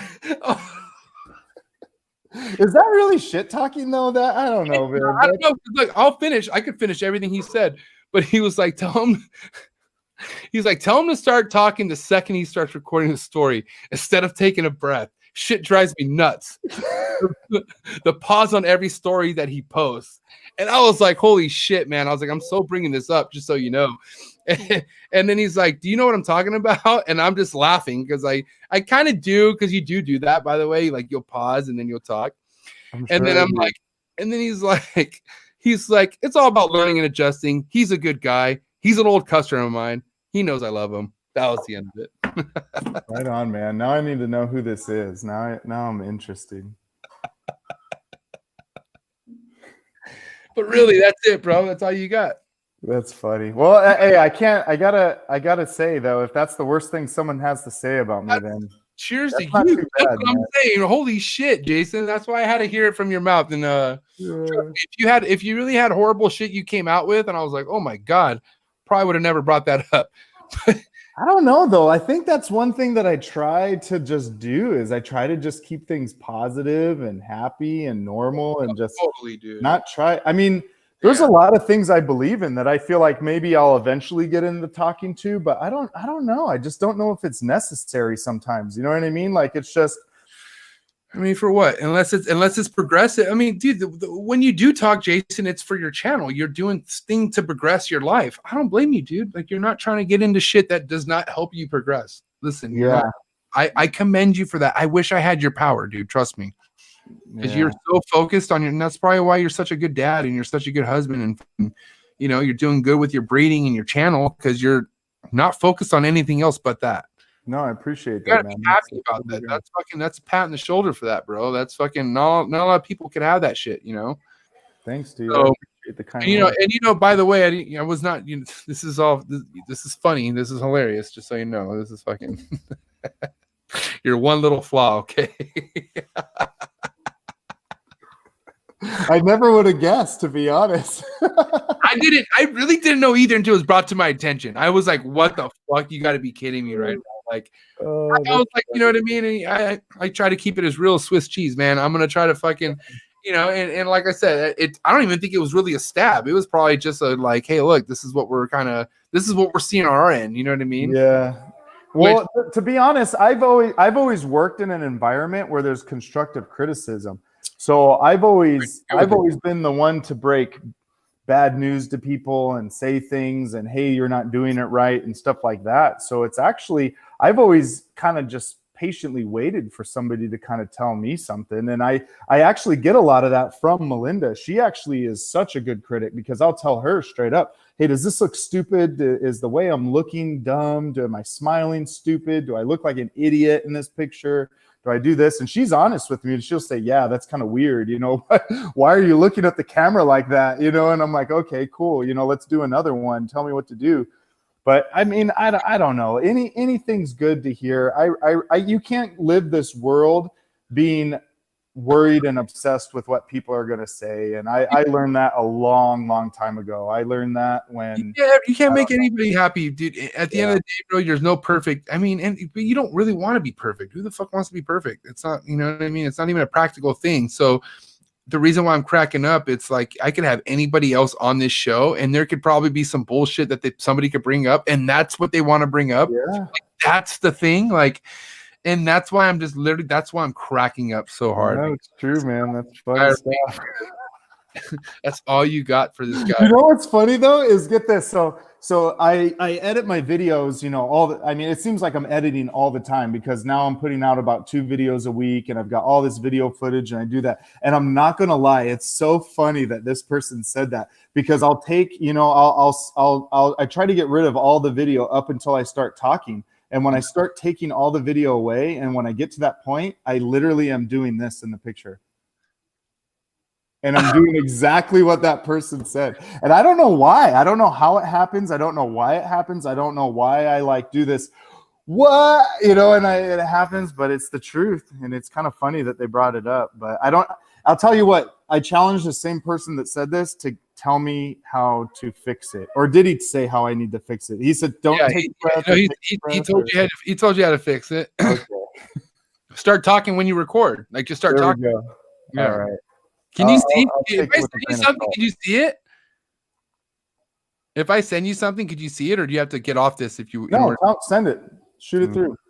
Just so I want to see. I want your reaction on live right now, just so you can see this. It's going to your. Do you want to go your Instagram, right? So yeah, there you go. It doesn't get more realer than this. Yes. Can you believe it? He's on a roll, isn't he? Oh my! I'm waiting for my dude. I have so many notifications on my phone right now because I haven't. Oh, easy popular. Fuck. JH is almost at 2K followers, or no subscribers. Excuse me. All right, here we go. Oh. Oh man, that's who it is. All right, got it. Look, I think he's just on a roll right now, dude. What are you gonna do? Man. He is on a roll, but it is what it is. The interesting thing about the whole topic is you've always got something to learn from anybody, whether it's negative feedback, positive feedback, someone you respect, someone you don't respect, and I completely respect this person and all that stuff. But you've always the lesson to be learned is there's always going to be something that you learn from somebody, whether you thought about it or not. So there you go. And it's really the maturity part of it is how you take it. Is it like you have to determine, is this a waste of fucking information, or is this kind of something where okay, maybe it could help. Yeah. And like it only made me laugh because until he brought it up, I was like, wait, does he do that? And I was like, oh shit, he does. You know what though? I'm just glad he's watching my stories, man. That's really cool that he sees that many of my stories, man. I watch your stories. Stephen Cush watches your stories. Your stories are being watched, bro. Knock it off. So start talking when you hit record. Yeah. I'll try. Oh, Jay, we love you, dude. Fuck Jay, man. Let's get into the giveaway. What do you think? Yeah, let's do it, man. All right. Giveaway. Wait, do I have to go to the website, or do you want me to go to the website?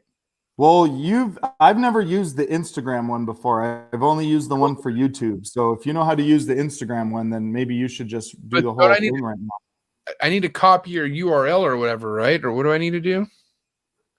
Because you might need to be able to do it or something. Let me see if I can do giveaway time. I might need to smoke another dab. I don't know.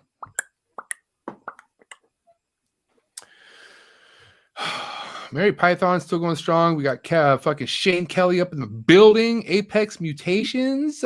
D Ball still up in the pen. Ball Gazar. What up, Ball? How's everyone doing, man? We're about to get into this little giveaway real quick. Give some stuff away. It's a giveaway time.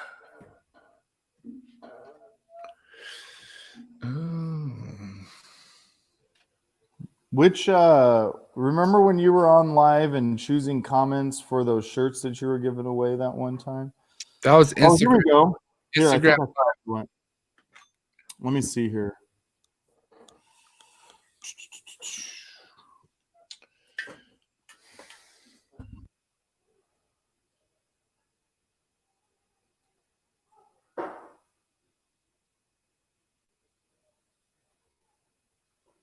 If you haven't commented on JH's most recent post, now's your time to do it because we're going to go ahead and do the giveaway.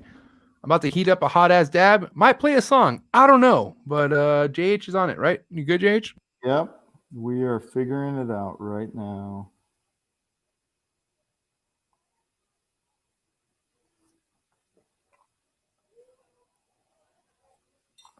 I could just do it the old school way where I like flip through the phone and then pick one and then just call it a day, you know?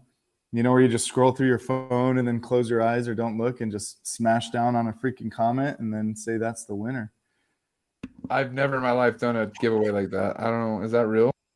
People used to, man. That was before all these comment pictures. Are you having a hard time? Is that what you're telling me, Jason?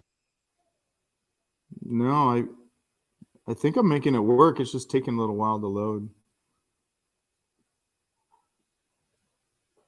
I think it's buying people time to get their asses over there to fucking drop a comment. Is what I think it is.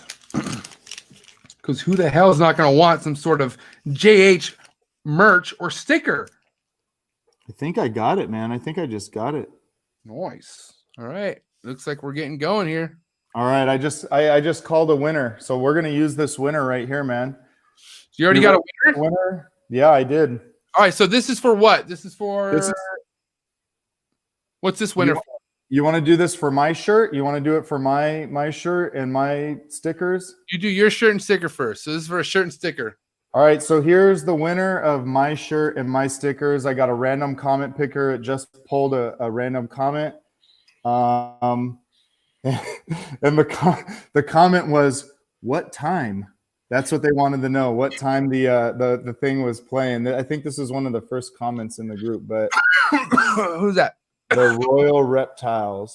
The Royal Reptiles winner. Pick a runner up in case. There we go, man. So the Royal Reptiles is the first winner. So now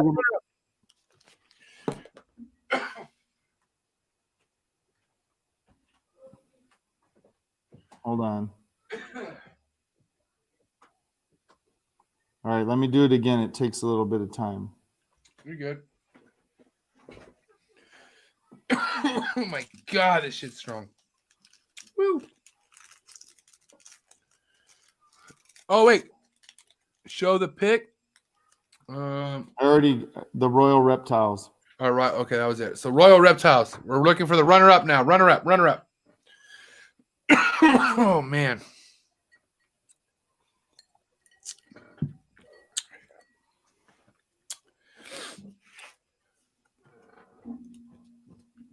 We still got a runner up, and then we still got mine. My first one is going to be a Nick Lopera card. And, okay, so if the Royal Reptiles doesn't hit me up or doesn't come through, the next runner up is what?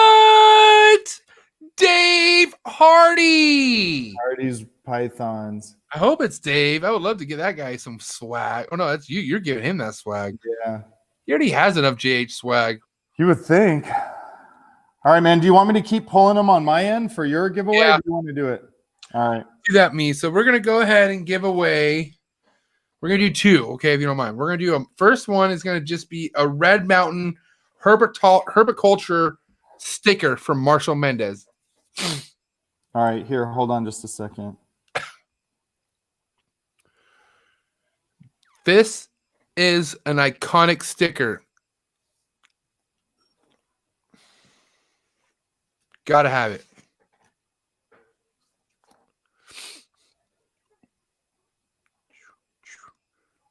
All right, give it some time. It's loading all the comments right now.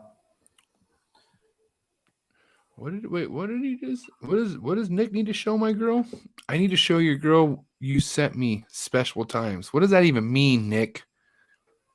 I need to show you the girl you sent me. Oh, got it. Oh.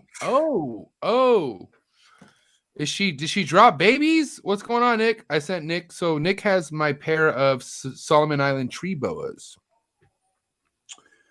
And yeah, they've been locking. I guess she's been gravid for I don't know how many months now. So fuck. Hopefully, maybe she, hopefully she dropped. That'd be sick.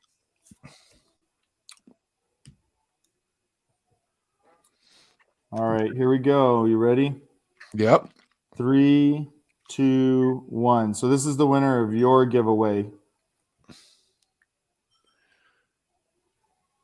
What does that say? Zepp's Pythons. Zepsi Pythons. You just won a Marshall Mendez sticker. Congrats. You're killing it. Go. Actually, I think this dude is someone that I've actually been talking to on Instagram for a little while. So congrats, dude. That's awesome. You got a cool sticker. Tell me that's 24 hours to cop this sticker. All right, man. You've got 24 hours. Okay, one more. Yep. This is for the, where'd it go? Classic limited edition Follow Your Zoo Dreams t-shirt. Oh, that's a good one. You're not going to find this one. I'm telling you right now. This is it. This is a major one. Go for it. I just wore that in one of my last vlogs, man. Or at least the one that Miguel, I think, did over at my house. You did. I believe you got every style. You got the black, white, and you got the fucking, yeah, you're good. I have to say, I love those shirts, man. I love those. You did next level shirts on those too, didn't you, man? Next level printing. I did like the high, like there's screen print and there's like a DGT printing. I did the DGT. Like there's like quality in them. You could feel it when you wear it. I love them, man. Those are good quality shirts. Something Forrest would want. You feel me? Yeah, of course. Only the best for my man. All right, here we go. 3, 4, 3. Oh shit! 2, Who got the Zoo Dream shirt? Who copped the Zoo Dream shirt? Joe Jen Lozano. Damn. Just because this is a shirt, let's do a fucking runner-up just in case. But yeah, Joe Jen Lozano, you got 24 hours. Just do a quick runner-up on that one, and we're good. Joe Lozano.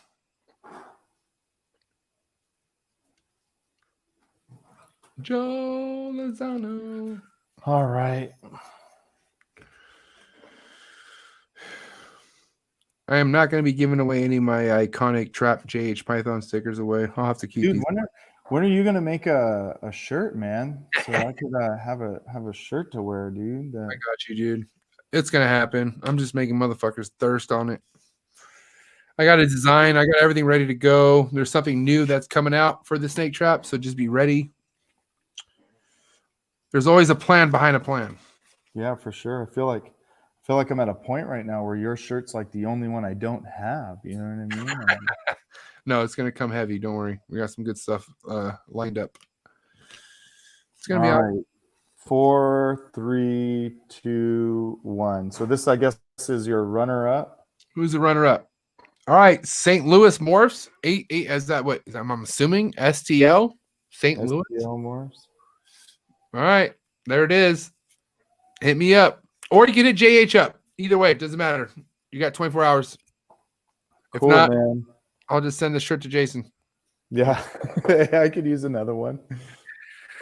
Dude, this has been a fucking awesome time, my guy. Great times. Great topics, man. We talked about a lot of cool stuff. I just very proud of your upcoming. I'm really really excited what you have to show us in the future. I think you're really on the right path with the geckos. I can tell you that right now. Just from looking from afar. I'm not even into geckos, but I could tell that it's working for you because they're sick as shit. And I don't know. It just seems like it's your fit, man. So cool. You got a lot. I mean, I can tell you right now, just until the last 45 minutes, we've had a consistent 70-ish people in this fucking. That's awesome. In this interview, which is really, really awesome. So thank you for that. But to all of your listeners, people who've been tapping in and listening to you, supporters, old supporters, anyone, what's a good message you have for them, man? I don't know. I would say just do what you love. You know what I mean? Like if you love a particular animal or a species, just do that. Do you, you know, don't try to be like somebody else or try to be like something else. Find what animal you like or what species you like and stick with that and do that and bring something new to the community. I don't know. I think that's something we all need to like strive for and try to do and whatnot. So bring it. Bring it. Bring it with a hot plate. Yep. My boy JH, Jason Hill in the motherfucking building. Jay, you're my man, bro. My guy. Yeah, dude, this was awesome, man. Can we please go to a fucking an NHL game, please? Take me to a hockey game, bro, please. Dude, take me to a world where there's not a freaking COVID-19, man, and we'll freaking run it. Because aren't you a season ticket holder? No. I know. Yeah, man, I am. No, dude, I thought you were. I'm sorry, my bad. I thought you literally went to that many games because it seemed like you did at one point. You were fucking. I've got tickets that are on deck and ready to go, and I can get them and all the sorts of stuff. So it just depends. It depends on what game and what's going on and stuff like that. But we'll go, dude. I'm telling you, 100%, we'll go to a game as soon as this whole thing opens back up. We're definitely going, man, and we're gonna have a good time. Yeah, I want to definitely catch up on that and fucking. I don't know, man, because it's crazy. My relatives back east, like they're all fucking Flyer fans, Philly Flyer. Oh. God. Hey, don't get freaking TR Reptiles in here, man, because that's like his freaking shit, dude. Philadelphia. Oh man. Yeah, it's pretty wild, dude. It's fucking nuts. Yeah, they're hardcore fans too. Like they don't fuck around. Like they're no joke. No, a lot of the stuff over there, man, is pretty serious. Those Philly guys take it pretty serious, man. Their sports are no joke to them over there. Yeah, I think East Coast in general don't fuck around with their sport. Yeah. I hear about fucking Yankee fans throwing batteries into the fucking outfield of the opponent's fucking right fielder or left fielder. It was like, come on, bro, imagine that, like getting batteries thrown at you. Like, what are you talking about, dude? Those are LA. I was gonna say, do they start riots after their freaking team wins and loses? It doesn't even matter if the Lakers win or the lose, man. There's a riot happening, bro. Yeah, shit's going down. That's just LA, bro. That's how it is. But you don't get that. That's what's sick about a Kings game, man. And I'll tell you this right now. You go to Staples Center, it doesn't matter. You've been to Staples Center a handful of times. So you go to Staples Center and you sit up in the 300s. It doesn't matter, dude. You're up there and there's dudes freaking high-fiving you every time the Kings score. It is such an awesome time. It doesn't matter if you're in the 100s or the 300s. It's an amazing time when you go to a hockey game. I'll tell you, man, it's an awesome thing. Yeah, because it seems like from what I've seen, like no matter where you sit at, it's fucking just everyone's just into it. You know what I mean? Yeah. I just want to see motherfuckers bashing their heads in. Yeah. You know what I want to see. That's all about, bro. Dude, Jay, you're my boy, Blue. You're like I said, this guy right here is very close to my heart. I bring a lot of people on here and I say, oh, that's my homie, and like they're my homies, but this guy right here, it's personal, man. This is a good guy, dude. Fucking my guy. Thanks for giving me your time, bro. 3 hours deep in this. This was a good show. Yeah, for sure, dude. Of course. No, I wouldn't have missed it, man. This was a really cool thing. So I'm glad we were here. I'm glad I was able to do this. So give your love to your wife, all your kids. You're killing it as a dad, like I said. We'll be in touch.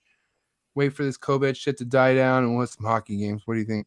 Cool. For sure, dude. No, I'm 100%. Melinda just apparently we're not done over here. So hold on. Let's hang out. Let's go another. Let's go a little bit more. Okay, hold on. I feel bad. Let's finish. I want to finish mine too. All right, man. Here. Okay. Real quick though, I just gotta say Shane just went from being a super cool person and then he freaking said go Golden Knights. Dude, Las Vegas hockey team. Bro. Are you kidding me? You know what? Here's the thing about Shane. Shane tried saying Bakersfield goes harder than San Diego. I don't give a fuck how hometown-ish you are. I get it. But don't ever say a patch of desert God. Is better than a fucking beach landscaped or Mexican seafood fresh to your fucking avocado plate. Oh, my God, man. The Golden Knights. Holy crap, dude. Bro. Really? Dude, you know why I love the Kings so much, man, is my dad used to actually take me to freaking Kings games in the 90s, and I used to watch Gretzky, Robitaille, and freaking Marty McSorley play in the, like, hot years. You weren't a pitcher guy back then? No. I kind of regret that I wasn't either, because think about all the Polaroid freaks. Like, they have pictures of, like, the most iconic, like, dude, you want to know one of the pages I follow, and I'm like, it makes my heart feel, like, fulfilled? Which isn't, there's a lot of things I do that. It's the WWF Federation page. There's like a WWF 90s only. Yeah. They'll show like wrestling toys you got as a kid. Like they'll show the wrestling ring with the and I'm like, dude, I remember literally locking myself in the room, and my dad I had something like a heat lamp, like it was like like the circular thing. Mm-hmm. I hung it, and I was like, have you been to a WWF thing before at all? No, man, but my kids want to go so bad, dude. They literally want to go. But even back in the day, it was just this very squarish light. It was like a big light square over the ring. So my pops got this fucking lamp and would hang it over my toy ring and would shut all the lights off and put that ring on. And I felt like I was there. You know what I mean? And oh my God, bro, it was just so iconic, man. Like, wrestling I try getting into it still. Like, I still try to watch Raw and SmackDown, and I'm just like, I don't understand the drama or like whatever's going on. Dude, but that's what it's all about. It's like a guy's version of like a soap opera. That's what the drama is, what it's all about. But then what's crazy is my kids begged me to put it on, and my daughter, Emmy, not the one wearing the bell dress back here, but my 8-year-old daughter, she is obsessed with the Man. And do you know who the Man is? Is that Miz? No, it's that girl. I forgot where Becky Lynch. It's isn't that fucking Ric Flair's daughter? It's the one with the weird Irish accent. Does anybody know who the Man is? Yeah. Somebody in the comments say who the Man is. Becky Lynch, the Man. She has red hair. Yes. Okay. So she watches it and wants to watch it, and she's like, "Oh, I want to see the Man. I want to watch her freaking do this and do that." Dude, she loves it, man. She's a champion right now. Dude, she loves the wrestling and all that stuff, man. That's the Man right there. Yeah, that girl right there. Yeah. Dude, she's pretty good. You know who? And then a couple years back, Randy Orton was the freaking badass that I used to watch, man. That dude used to freaking put some shit down as he would come in on his dude. There was the snake thing, right? Yeah, he was the Viper or the vet. Yeah, remember? Dude, he was sick, bro. But to me, the Snake Man is fucking Jake the Snake, bro. Yeah. But what made me depressed is all the documentaries I go back and watch. He treated those snakes like shit. I was like, he probably did. Why throwing it like that? Like nowadays, I'm like, if I could talk to him, I'm like, yo, what were you thinking? But you're not supposed to throw a berm like that, man. But that dude, to think about it, that berm had to be drugged up or some shit. Like it was just like laying there dead. Like he would just do whatever he wanted to it. Like I guarantee they fucking drugged that thing up 100%. And they doped it out. I don't know. Because I'm like, yo, like how many berms? I mean, berms they could be docile, but like I remember like literally seeing him the way he would toss that thing around. Like I don't know. Yeah. I got one berm. She's big. She's super nice, but I can never see myself doing that. Dude, I think I want to get into the Super Dwarf game, man. That's like my next project that I want to get into. Should I lead you the right way? Yeah. Who? Andrew Acevedo.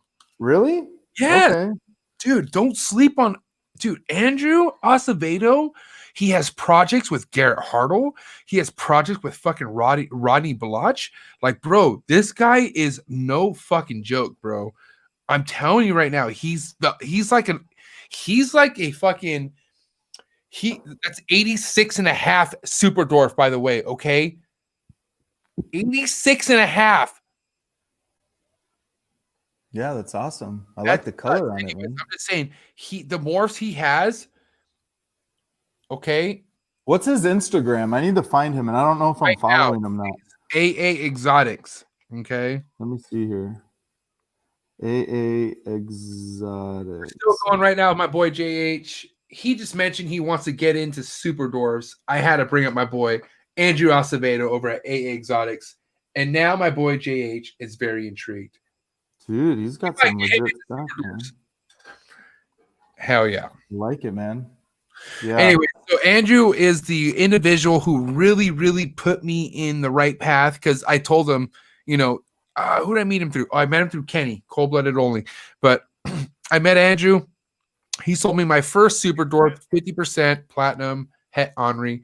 But But he's like, yo, what are you looking to do with retics? Like, do you want to go the mainland route? And I was like, what's a mainland? And then he taught me what a mainland is. Mainland are the bigger versions. Mainland are the non-locality retics, meaning they're just fucking retics. They get huge, right? Right.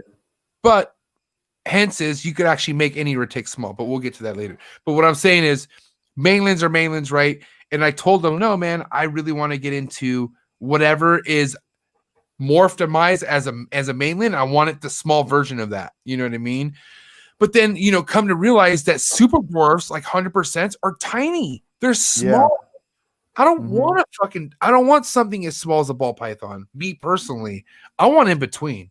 I want something that's like, okay, it's a retic, but it's not as big as a retic, but it's not as small as a ball python.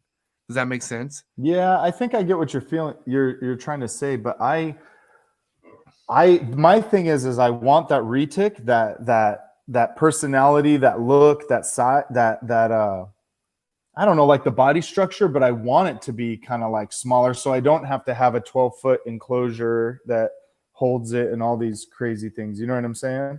Yeah.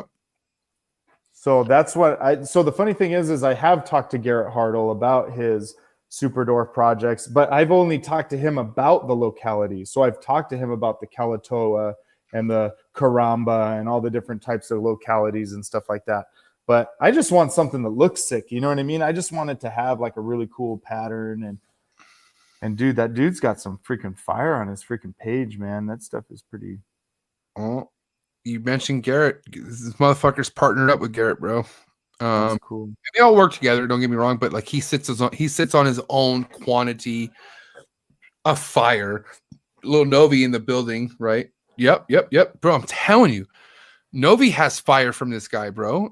And so does fucking shout out to little zookeepers. Fucking yeah, Nidra and her children, bro. They got they got a turnate from fucking Andrew, man. Like man, my retic projects are pretty fucking locked in. I mean, I got the anthrax I needed, who has dwarf in its bloodline. Other than that, anything else is coming from Andrew. 100%. I don't need nothing else except it's coming from Andrew retic wise. And it's cool to have that kind of comfortability. Did I say that right? Woo! Comfortability. Comfortability. Man, I haven't even invented this. I think you meant confidence. It's good to have that kind of confidence in the breeder, is what you meant to say. Actually, I think that whatever. I don't know. Maybe you meant to say comfortability, but I'm just confident. I'm pretty content on what we got going on with Andrew, and honestly, my guy, you put me on pretty solid with Joe Spitalski, a lot of other people. I'm gonna do you back by putting you on with Andrew Acevedo. Yes, kid, dude, he's so, I guess, you know, might be out of pocket for saying this, but he might disappear. Meaning he's like such on a level of fucking greatness where like he's debating on just dipping out of social media, just being by himself, because like he's not in it for people. Like, I know he loves people, don't get me wrong, but like he's been doing it since he was a young teenager, dude. Like I'm talking about 13, 14 years old. You know what I mean? And like it's just a different, like he's like, have you had a conversation with Stephen Cush? Who, me? Yeah, of course I have. Do you realize how different? Like is it like you're talking to a 19-year-old, bro? Are you kidding me? It's a fucking different it's a different human. It's a different breed. Like Andrew's the same way, dude. He's like different, bro. He's so dialed in, and like he, you know, who God knows the shit that he gets, because like we talked about, the more popular you get, the more people talk shit. The more people have shit to say about what you're doing. You know what I mean? Right. And you know, I'm not that I'm saying he's dealing with it, but who knows if he just even wants to deal with that shit. Fuck that. You know, I don't blame him if he wants to dip out, but we can, you know what I mean? Like Andrew has left a big enough imprint to where if he were to leave this game, his name would still be talked about eventually at some point, because nobody is making the high percentage super dwarfs with morphs like what he's doing right now. Nobody is. It's so iconic, dude. So that's why I get people like, look, no, I fuck with Novi, because Novi fucking got the snake from him. Like, dude, hello, like I don't know, it's crazy, but either way, look into it, Jay, because I just started calling him Jay. I don't know why. I never called Jason Jay. I used to fucking like fucking with brothers now. J It's all Rock. good, man. I like it. No, dude, but fucking you know, if you're really seriously thinking about keeping some super dwarfs, you know, I Garrett just want Hartle. to care, you know what I mean? I think I want to like see how they grow and see how they work and get like a pair of super dwarf retics and just have them in the collection. You know what I mean? Like Dude, they're awesome to have. They're Yeah. unique. They're fucking crazy eaters. They love to eat. And you could keep them as small as you want if you want. It's really up to you. It's crazy how small you could keep these fucking snakes. Like these super dwarfer ticks. It's crazy, dude. It's I mean, Garrett posts his hatchlings next to $1 all the time, and they're right. Yeah. tiny, bro. But you know, I don't own a retic for it to be tiny. I own a retic so it can have some sort of. I need some sort of girth. I need something. Like I don't have the space for that, man. I don't have any room for a snake that big, man. that's why I had to put the chondros and emeralds in their own thing, because I'm now realizing, holy shit, all these fucking olives and fucking, you know, even Timors, bro. Even Timors are gonna need 4x2s. Like I'm gonna need space for all this shit. You know what I mean? So yeah, man, kids out there, just fucking, if you're getting into shit, you better have a backup plan, or just Dude, let me ask you this. How come you've never had a carpet python? yet. I'm on a list. So there's a hatchling. There's somebody, Brandon Wheeler. I don't know if anybody knows Brandon Wheeler. Shout out to my boy Brandon Wheeler. But Brandon Wheeler has a jungle python clutch that landed about 3 weeks ago. And I'm looking at getting a chondro pros, bro. Oh, okay. I want to put carpets to some chondros. Nice. Carpandros, man. Those are some awesome snake. I've seen them before, but What's his name? Selective Scales. yes. Tony Jerome, right? Mm-hmm. Fuck, dude. I just get mind blown. It's like something that's so slept on.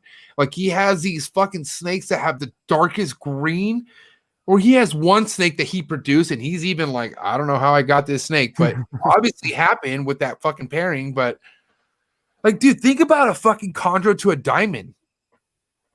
Yeah, dude. Bro, or like, you know what I mean? Like, think about like think about like a snake from Pedro, a chondro from Pedro, with a fucking nice diamond lined. Yes, dude. What would that make? Hold on. Did you read the comments, man? What did that say? Scroll up. Read the comments. Your comments. He's like, bro, I'm in the chat. I'm in the chat. Oh, there he is. Wait, is he here? Where is he at? Yes. Oh, he's just here. Look, there he is. Oh, there he is. What's up? Whoa. Sorry, Brandon. You know I'm stoned as fuck, bro. Brandon's a fellow stoner of mine. I just hit follow on there. So yes. Brandon Wheeler. Dude has fire. Morelia House. What's up, Brandon? Sorry, bro. I was like, you know what I mean? That's awesome, man. Yeah, that's funny. That's funny shit, dude. He literally just popped up in the freaking chat and was like, hey, what's going on? Or whatever he said. How's everyone doing? And we're talking about, I ask you why you don't have any carpets. And you say, hey, I'm on a list with Brandon Wheeler's jungle, blah, blah, blah. And he's literally like texting, hey, I'm here. Hey, I'm in the chat. What's up, dude? How's it going? Too much. Just too much. Oh, that's funny. No, dude, I think all that stuff is really cool. I think a lot of the Morelia stuff's cool. I have jungle carpet pythons. I have a female jungle from Scott Borden that's just like literally every single time that thing sheds, it is bright yellow and jet black and absolutely insane. And I take a picture and everybody goes crazy over it. And people are like, oh, when are you going to breed it? When am I going to get babies? And obviously it's a matter of when it grows up to size and we start pairing and stuff like that. But I mean, jungle carpet pythons are freaking awesome, dude. I have two of them. I have an adult male headhunter jungle from Scott Borden, but it's a headhunter jungle, which is just quality all the way around. And then I have one of his own jungles that he's produced that's a separate female and everything that's just growing up and killing it. So I can't wait to breed those and make some jungles of my own.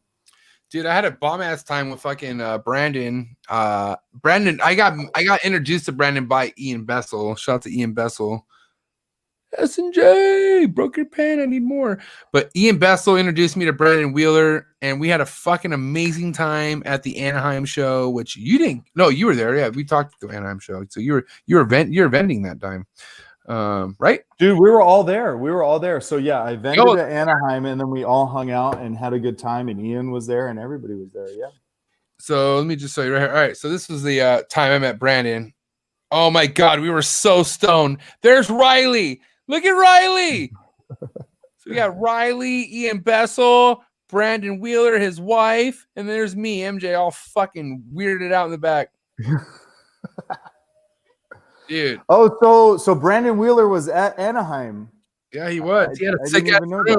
We were fucking smoking doobies in his rooms. We had a what good city? What is he out of California? He's in Vista, so he's probably like 45 minutes from me. Gotcha. Because of this COVID shit, I had to fucking mail his shirt, but I was supposed to go to his house and drop it off. Awesome. I'm still gonna go to your pad, Brandon. We're gonna kick it, so don't trip. But because he has so much cool fucking shit going on with his carpets, man. It's pretty awesome. He has southern shit going. It's pretty cool. Either way, just go check him out. Marilia House. He's up in the building. Yeah, we definitely smoked a blunt. We smoked some like sort of fucking crazy ass joints, and then there's pizza left over, and I ate the pizza. There was pretty crazy times. Dude, Anaheim was pretty fun, man. I had a really good time in Anaheim. That hotel during the day, the hotel was packed with a bunch of convention people that weren't associated with the Reptile show. Yeah, but there was some sort of other like fucking. It was weird. Some like business party. It was but they're all like dressed up and partying. It was weird. But I dug Anaheim and the fact that we could hang out in the lounge there that they had till like 4 o'clock in the morning. It was pretty cool. Would you rather do Anaheim repeat or go back to Pomona? So this is the thing. We already talked about this because my Anaheim like sales sucked. And I don't know if it was just the way that Anaheim was set up or the people that came to Anaheim and wanted to look at that show or the dates that it was at and tax season. I don't know. There's a million different things we came up with, but I didn't bring a ton of animals to Anaheim, but I didn't sell a lot of animals either. But I had a great time at Anaheim, and it was better than Pomona in my opinion because the hotel stayed open late. The people that showed up were awesome. We freaking drank till like 4 o'clock in the morning every day in the little lounge that they had there. It was a great time. But Pomona, for example, is a much better show for selling my animals. Hey, I'm bringing 30 animals to a show. I sold all of them or a decent amount of them. And that was a better show for me in that aspect, in the sales aspect of everything. So it's kind of half and half. It's kind of interesting because August is still going to be Pomona. If you talk to Remy, August is still going to be Pomona, but then January is still going to be Anaheim. So I don't know. We'll see how it goes, I guess.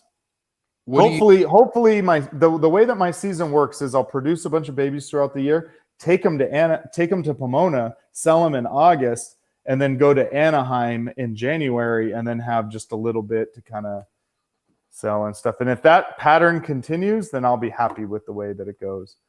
So you think Pomona's going down in August? Well, I mean, if with COVID out of the way and all that stuff, then I mean, yeah, typically speaking. But I mean, if this stuff all gets continued and stuff, then who knows what's going to happen, man. I'm not even considering any of that stuff. I'm just going off of just, past years and stuff like that. So if all this stuff continues, God knows when anything's going to open back up or when the next show is going to be or anything like that, Kind of sucks, it's kind of a bummer. It just sucks just to think what if. Like in my eyes, I'm like, fuck, this is all gonna blow over, and I know it will, but it's like still like, God, when? Like, I'm over it. Yeah, I'm over it too, man. I've got oh shit. See, he says way better for the after party that the crew at the Pomona hotel are troopers though. I don't know. See, because at Pomona, the bar shut down at like 10 o'clock at night. Where in Anaheim, you could hang out in that lounge till like 3 o'clock in the morning. But then in Pomona, we just took the party outside.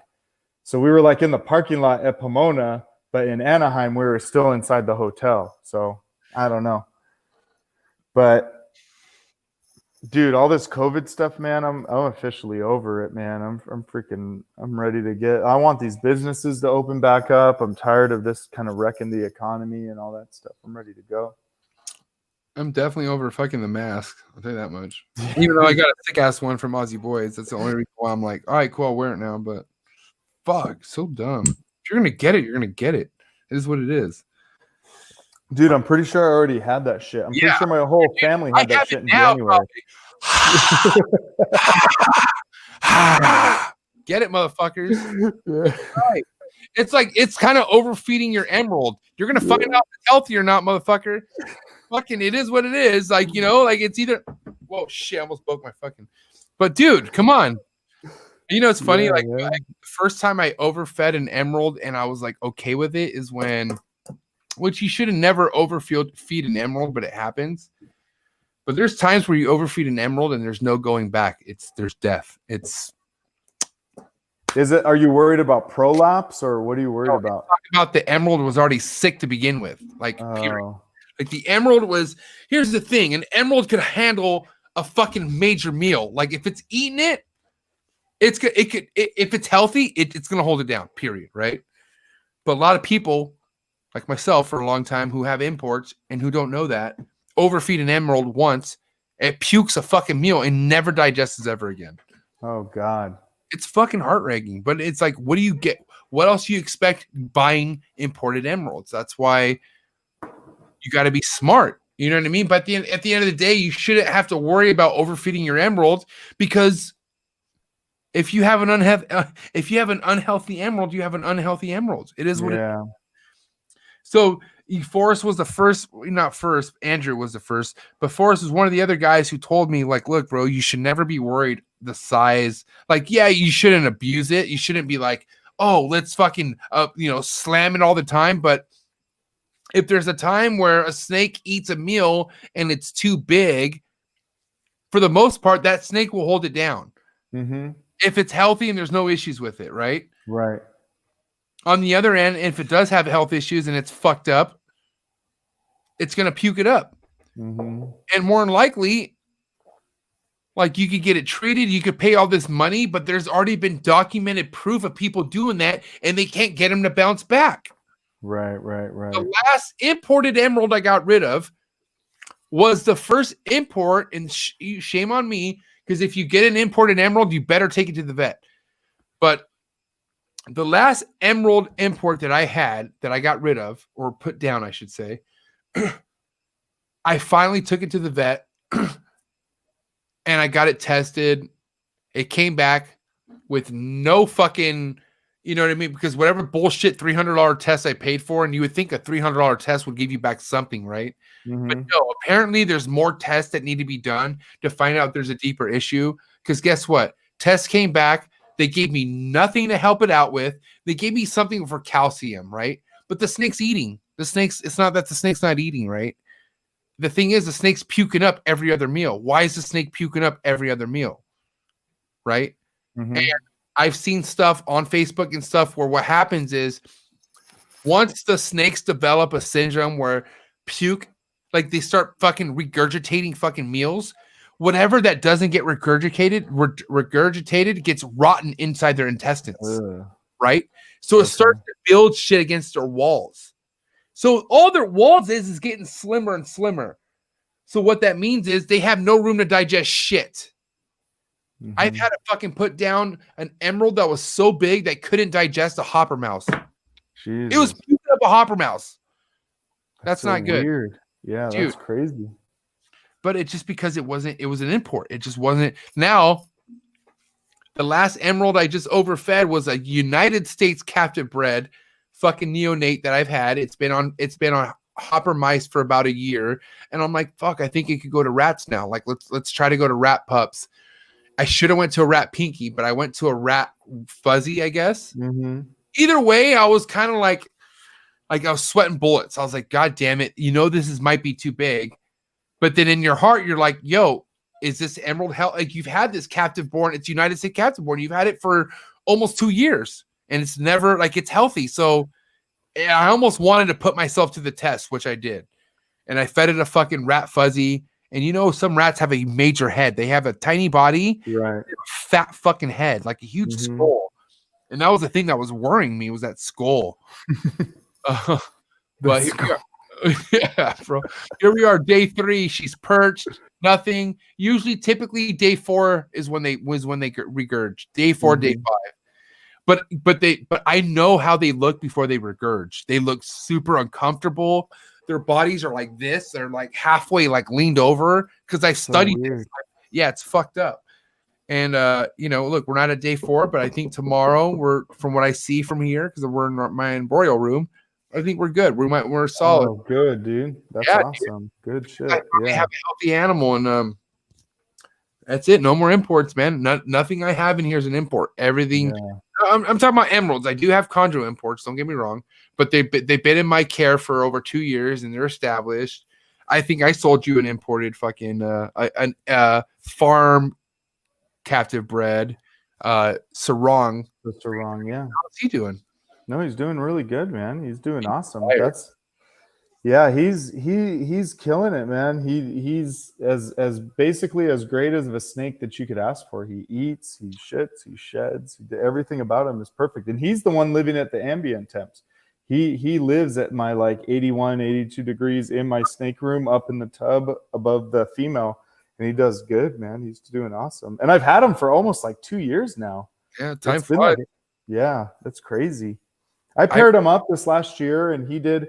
They did some stuff, and I was sending you pictures the whole time and everything, and you saw what they were doing and stuff. But I think I just need to prepare the female a little better and cycle her a little better and get her ready for the breeding season. You didn't leave him in long enough, dude. You should have left him alone, bro. Yeah, or maybe that. Your female is more than ready, dude. She's such a gorgeous fucking chondro, dude. Oh my god!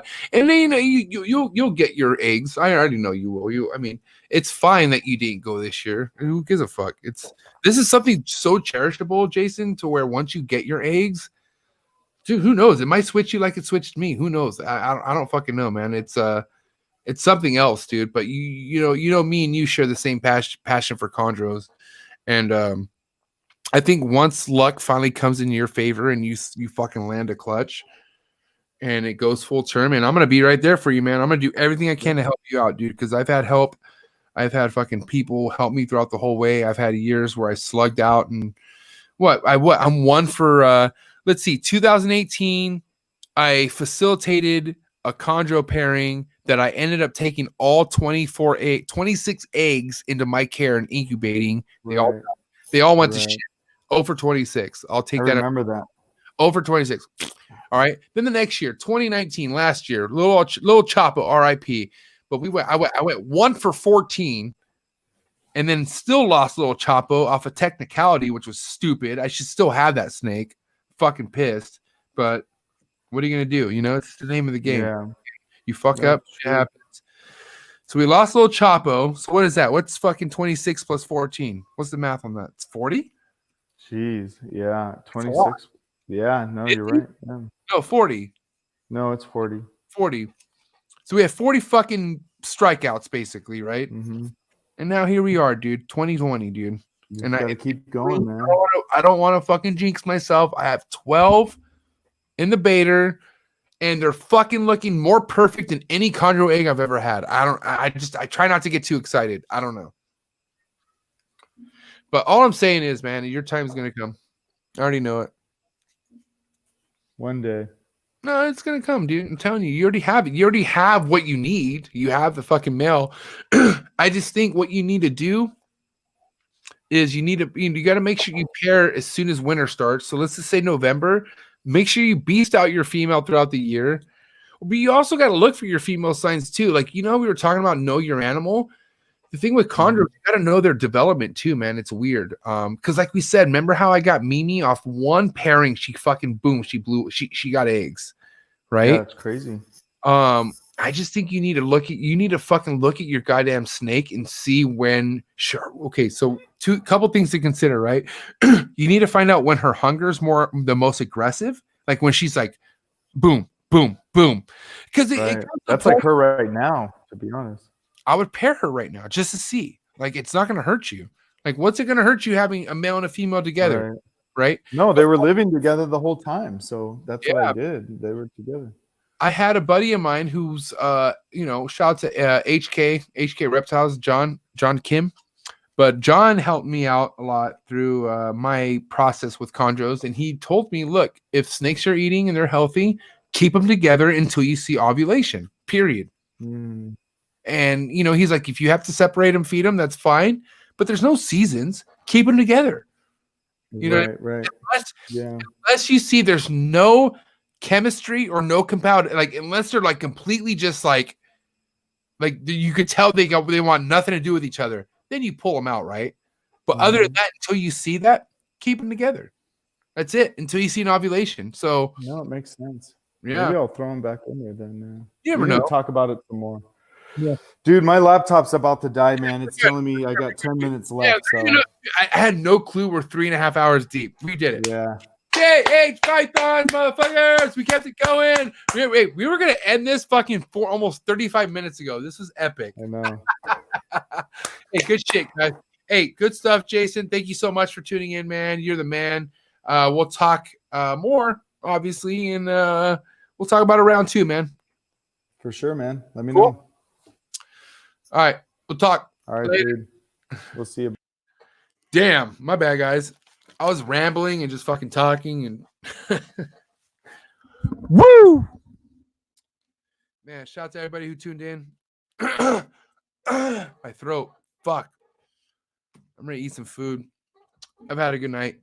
Shout out to the winners out there. Shout out to everybody who got a shirt, got a JH sticker, got a Marshall Mendez sticker. Make sure you contact us within 24 hours or you're gonna forfeit your gift. So, but yeah, guys, tune in next week. We're gonna have another great trap talking with MJ.